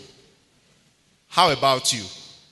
So studying is the key to excellence and academic success. So, I have a case study. Because of time, I will skip this. You know, the mind has always been the most neglected. So I won't talk much. But when you are distressed, you will pay more to have treatment. So you have Amina, always outspoken and always ready to learn, but yet not doing well in class. Do you have such students? You have one known as Maria, a student known for being withdrawn and quiet. Every day they are withdrawn and they are quiet, and you wonder what is happening to this child. You will make effort to engage the child, but the child will always be withdrawn and quiet. Distress is affecting that child. We have Biodu, a male student, mature for his age, sensitive to peers' emotion, You know, he's always there. And we have another one, James. James struggles with paying attention, studying, and views the school as boring, difficult, and hard to get through. Do you have such students? Okay. We have another one known as Bola. Bola is in constant motion. You will say the boy is restless. Always wanting to touch things. Always, right? Sometimes that might be a way of the Bola communicating distress being experienced to you. But you won't know because you are not trained. Now, we have Shade. Shade likes to sleep in class and her voice notes. Do you have such? If a child is suffering from this problem, what do? You will beat, Abi. You will organize extra coaching, extra class. Now lie, it won't work. Listen to what will work. I call it COBE, Cognitive and Behavioral Solutions. Identifying distressed students and teachers early enough. Identifying them. Interestingly, one of the ways to identify is by administering questionnaires, which I have done in collaboration with educational departments. You have filled questionnaire, right? You have only responded to the questions based on distresses you are experiencing. Without your name, we will know how much it is in your own environment. Now, what about the students? How do you identify the students? I call it psychoeducation. Teaching students symptoms, knowledge. Awareness of this knowledge. 5 minutes more. Okay, good. I'm in time. Don't worry, I'm in time. We have cognitive restructuring. I have actually demonstrated all these skills here today. And we have behavioral skills. Now listen to this. If you constantly administer questionnaire, you may not get the desired result because there will be response sets or biases to the responses. Then I developed this. It took me 15 years to develop this, and I've used it in several Catholic schools. Classroom diagnostic instrument. It actually identifies the child, behavioral functions, and that of the teachers. If your mind is affected, there will be behavioral impairment. So let us screen out those behavioral functions, weekly or bi-weekly, especially at resumptions. Then we have psychoeducation and restructuring sessions. 40 minutes bi-termly psychological sessions with teachers, where you pour your mind with a professional engaging you. Not where you will be shy to say what is really affecting you. A nobody that will listen to you, but a qualified professional. You pour out your mind twice in a session. You pour out those things, and your memory geek will have more space to do more studies and teach the pupils very well. And we have cognitive restructuring session, which is going to be in group form with students. We've tried it. Unfortunately, Father Boniface Urala is not here. We've tried it. It worked. Cognitive restructuring. Having sessions with students where you do talk, maybe once in 2 weeks, 40 minutes in group. And you will get things out and things will move on fine. Now, another factor that has perpetuated emotional distress among students is poor study skills. And by the grace of God, after 15 years of research, is here. Do you know how to engage a child when it comes to studying? Do you know that we have study skills? But when you don't have it, you don't possess the knowledge, how will you transmit the knowledge to the child? Please, get this simplified, cognitive and behavioral. Very affordable. Outside there, they are there. So study skill method, give it to the children. Parents will shout about a child watching TV, playing games on video excessively, and they don't know what to do. Sincerely, the playing of video and watching of television is cognitive and behavioral. And the solution lies in cognitive and behavioral. The knowledge is here. And this one is a practical approach. If you doubt it, Practice it. This one is practice. It's not knowledge that is not evidence-based. It is evidence-based. I'm not here to tell you what is not real. Try it and you will see solution. Then, behavioral skills, relaxation therapy. God has given us oxygen and it's free and cheap. Learning how to take in oxygen, breathing it in and breathing it out in a trained manner can save you a lot of emotional distresses. Do you know that? Some of you would doubt, but it is true. By the time we have the platform to expose you to these simple basic skills, and you will see that, wow, life indeed is beautiful. That child sleeping in class can be helped, not with cane and not with punishment. Positive self-affirmation. Hello. Polite communication. Father, you are handsome. Father will smile. But do you know I have triggered serotonin, a neurochemical substance that is really critical for depression, even for other mental health disorders. When it is depleted, you will be depressed.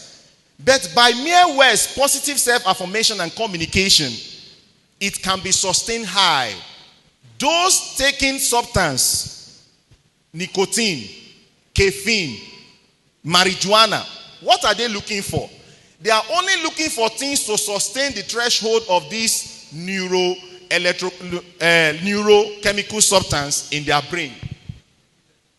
That's what they are. But the reality is that it is fake. It is not natural. It will not last long. You will keep looking for more while devastating and destroying the natural structure that you have introduced something alien to. So, and when something alien is introduced, you can see the barbed wire around the brain. It will choke it and it will die. And when it is a cognitive behavioral exposure, your brain will be glowing. People will be seeing you happy. No matter what, you will be happy. Tell somebody, be happy. Finally, anger management. Anger management. I have made a research and I realized that at the heart of any form of violence is anger. Whether in your home, in seminary, convents, everybody they suffer from anger. True or false? But you can be anger free when you possess the skill to control the anger. Anger is a natural thing that God has given you as a human person. But you need to control it. That's the same way you can control food intake. Hello? So when we have a platform, maybe by sessions in a term, we expose you teachers to simple skills of managing anger. Even at home. When you can control the anger at home, you will be a better person even in the school environment.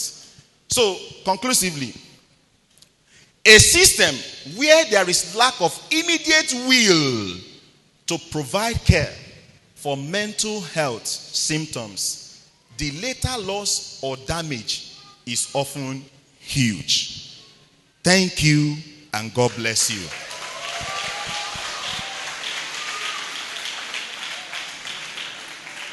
Do I have time remaining, Father? Okay, but I'm on point, right? Thank you very much.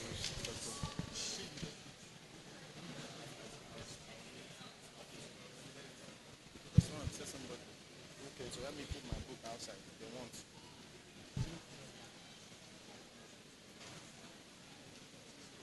They can give me the question. I will be here. So, please let us put our hands together for Dr. He has successfully redirected our focus to begin to see the need for not only physical development, but even mental, psychological, and emotional development of our pupils. Thank you very much once again, Doctor. Now we shall immediately launch into the sessions for questions, answers, and contributions. Now, if you know you have any questions, please just let me see your hands up so that we'll know the number of questions we're entertaining. If you have any questions, your hands up, please. Okay, while I invite forward this first person, every other person should begin to write down their questions. You may come forward, sir. Every other person should begin to write down their questions and pass it to me here in the front. Thank you.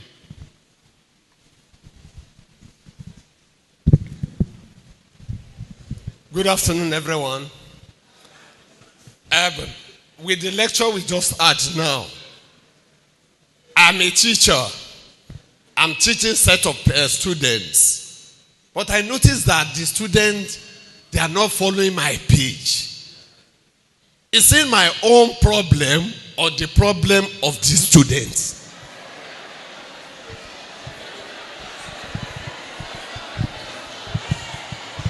That's just it. Thank you very much. Okay, anyone with their questions ready?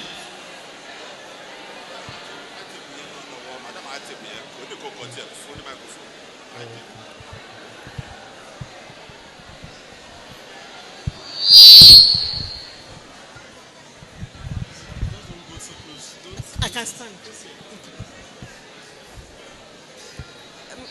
Good afternoon, everyone. So my question is, I'm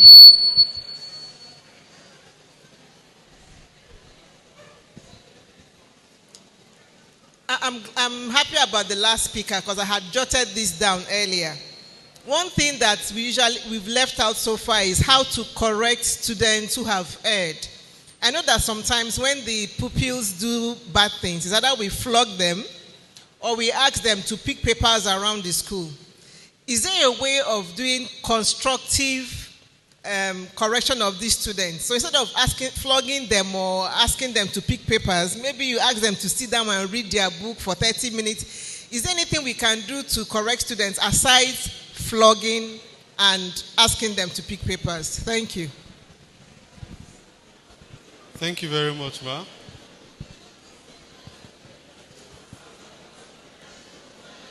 Any other question?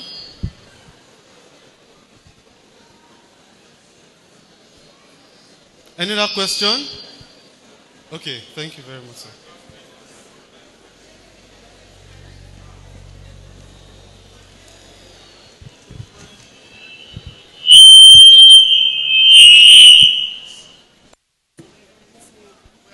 Okay, so this question reads, as it is generally known that students fear mathematics, how can mathematics teachers psychologically prepare students to like mathematics?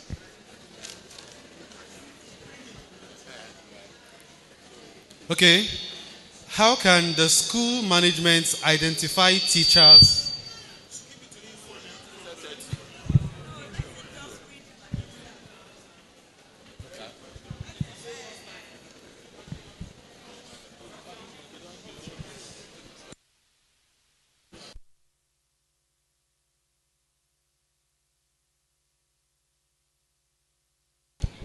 The first person with the question, not being on the same page with the students when teaching. May I ask quickly, what subject are you teaching? What subject, please? Oh, beautiful, agricultural science. Please, without mixing words, simply put, your teaching methodology is what you should look into. All right? And of course, you should have knowledge of adolescents, children and adolescents development. Are they below age 10 or above age 10 and above? So please, you need to look at the environment too. But number one, you are assumed to be a professional that can manage human minds. So what we do as teachers in Catholic setting is formation. We don't just educate, we form the human mind. We give formation. So please go and look into your teaching methodology. If I am to evaluate you, I would have asked you, what do you think is the best teaching method to teach that class? Do I have the time to do more practical drilling as a psychologist? Please come quickly. Less than a minute. This is what we do. My job is practical. It's not theory. It's not abstract. What do you think as a professional teacher should be the teaching methodology best to be used? I think it should be demonstration. Demonstration. Okay. Now, the answer shouldn't be demonstration. It is based on the topic. First, the understanding of the behavior, cognitive and behaviorally, of the students, and in what setting are you going to teach them. If you want to teach soil, for instance, you cannot only dwell on demonstrational method. You can also put in use play-way method. Depending on the age of the students. Okay? Please, next time when we meet, I will expose you to things that will make you understand. But take this as we are going. If you are to prepare a meal for 30 persons, how will you go about it? Go and answer it. You will give me a response later. If you are to prepare a meal for 30 persons, how do you go about it? Number 2, constructional correctional measure or punitive. Okay, now, please, again, punishment. Punishment can be covert or overt. Overt is what you see. Covert may not be seen. But because of our exposure, we dwell on overt, the physical one that can be seen. If I call the child, you didn't do well. Today, go and write a letter of apology. And I followed through. That is a correctional method. True or false? The only challenge we have in the methods of correction we are employing is simply we don't follow through. We don't follow through. So please, go and learn something about psychology of learning using punishment and reinforcement. To drive that home, if a child that is crying, if a child is walking and the child should fall and started crying, and I go up to pick the child, what have I done? Have I reinforced or punished the crying behavior? So you don't know because you don't have the skill. But this is not the session for it. Next time, I will break it. I'll pieces the understanding of human behavior. If a nurturing mother, breastfeeding mother, and the child is crying, and you carry the child, give breast, what you have simply done to the child is to encourage the child to cry more next time when the child is famished. That is behavior. Okay, moving forward to the next question.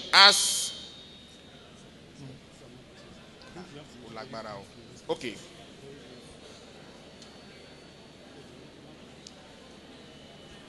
Mathematics teacher, please, in psychology, ICD-10 or DSM-5, there is what is known as dyscalculia as a disorder. That is disorder of mathematics. So if you are a teacher of mathematics, you must learn the psychological skill. Mathematics, naturally, we precipitate what? Fear. Because we have been conditioned that mathematics is difficult. So if you are going to teach mathematics, you have to be practical. And unfortunately, students believe that they cannot read or study mathematics after the class. So please teach them that they can study mathematics. Now, next question is, how can the school management identify teachers that are having depressed mind or depressed? I showed you the instruments I designed.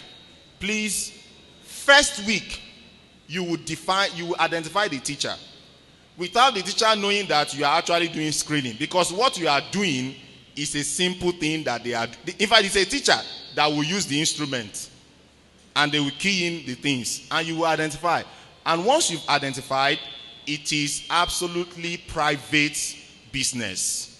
If I'm in your school, I have the responsibility, oath of office and practice, not to disclose things except the teacher mandates me to disclose. So please, let's put the book into use in your school. We'll come, maybe 2 weeks, collect it and analyze it. And we'll tell the teacher, this is what you are facing, this is what you are to work on.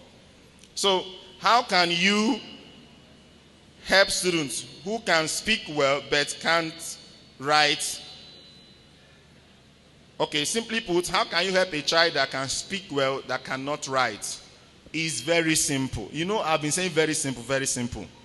Interestingly, the C2S3R plus teaching study method I showed to you can actually help the child. That's the truth. Let the child put those things into use, the child will write well. And God has done it in such a way that eye movement and hand connection, they are almost at the same region. Not the same, but almost. So it shouldn't be a problem. It shouldn't be a problem. Thank you very much. Okay. A child in my class is crying whenever rain is falling and uses her hands to block her ears, shouting. Do you know what has happened? There is what is known as phobia. The child is having phobia, and it's a learned behavior. When you are scared of something, you have simply learned how to be scared, and you need to unlearn that. With me, na my mind, na small thing. I can't be telling you that now. I'll have to see the child. Something must have transpired that conditioned the child to do that. And the child has been reinforced over time and across situations. So we need to unlearn those things with the child.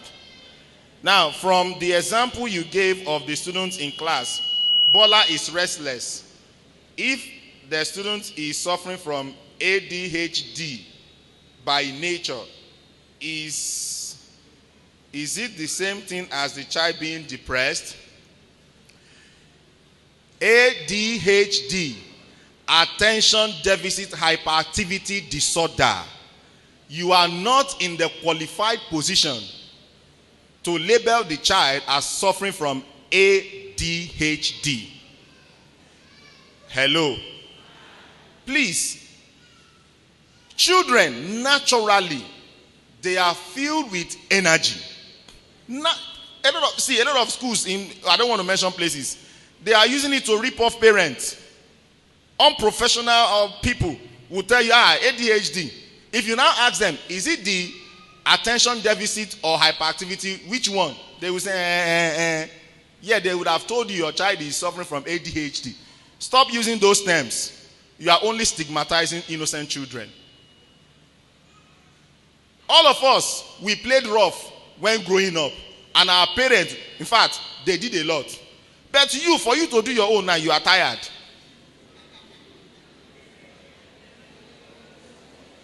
And again, you have a child of 4 years, 5 years in primary 1. A child of 10 years, 11 years in GSS 2. Abi, see, if you don't have a professional support as a parent, you are going to traumatize that child. And there is one thing that is sure about human nature. You cannot cheat human nature. There is what is called deficit. The deficit will come to play. Playing should be a subject in school.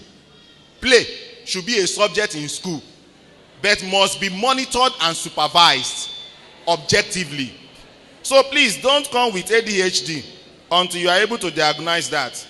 What do we do about a student that can get distracted easily, even when teaching? What we are to do is simple. Be a professional teacher. And I'll give you an example. Bala that is always restless walking, there is a solution. Make Bala to be the one cleaning your board. Call Bala, come and stand, clean the board. Okay, Bala, hold this for me. Engage the mind of the boy. Look beyond the behavior. The mind comes first before you see the behavior. Now, how can a child suffering from emotional or psychological stress be made to follow up, you need a professional touch. Unfortunately, I can say it authoritatively, even the guidance counselors in our schools, they are not trained in this aspect. Some of them, you have converted them to become classroom teachers. I can bet you, by the time we expose them the classroom diagnostic instruments, they will walk. They will not have room to go to class. And your school that is looking for pupils will grow immediately. Because by the time you train the child, it will rub off on the parents. Thank you and God bless you.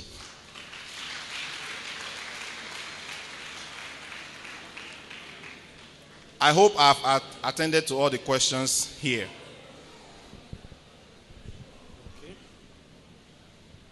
Thank you very much, Doctor. Of course, there will be further avenues to ask him questions privately. Our guest speakers would also have some few interventions to make. Very brief. Some 1 minute, some 2 minutes max. And so I would love to invite Professor Elizabeth Emeke for her intervention. You're welcome, Professor. Let us put our hands together for her.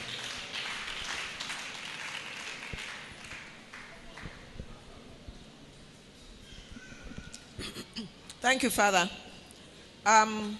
Some questions were passed to the table, but then they were, Father in his wisdom thought that we should take them separately from the facilitators. So the first one here is extra lesson not allowed in Archdiocesan schools? Is extra lessons not allowed in Archdiocesan schools? The answer is neither yes nor no. Because each school is free to do what is expedient in the school and what is in the best interest of the children and their parents. If we say you shouldn't, let's look at why we needn't, the pros and cons of having extra lessons. Because having extra lessons has its pro and its con. It's good to have extra lessons in situations where you find that students need extra support. They are not really doing well. And you cannot really spend all the time you have in class with just 1, 2, or 3 children out of the 30 or 35 children that are before you in the class. But it will be really good for you to be able to spot these 2, 3, 4, 5 children who need extra support. And you can give that kind of extra support to them post engagement with the entire class. Because you shouldn't also slow others down simply because you want to help these other ones. So in situations where there's need for extra support, extra lesson will be, a way out. Some students need to have confidence in themselves, and they don't have it because they are not performing well. So when they are not performing well, they will lose that confidence. And that the need to have self-confidence is part of psychological development. And it's a necessity for any individual, even adults, to be able to operate in life. You need to be able to have that confidence in yourself and be able to do certain things at certain times, in certain places, and be assertive when there is a need for that. So, we can also use extra lesson time to boost the performance of the students. And by the time the performance is boosted, they will have that self-confidence and it will engage beyond the classroom level and go into the other areas of their lives and of their living. So these are some reasons why you can have extra lessons. Now, you may also say, we don't need extra lessons because some teachers, and it's been found to be true, some teachers almost deliberately, unconsciously, do not do their best, the best they can in class. because they know there's going to be extra lesson, since extra lessons are being paid for and the money will be shared either at the end of the month or in some schools, as we have found, is quarterly at the end of the term. You have everything shared, among the teachers that take part in extra lesson initiative. So that will not be ideal. That will not be nice. That will not be morally right. For that. So at times, some schools will say, no, even some heads of schools will say, no, I will not allow it.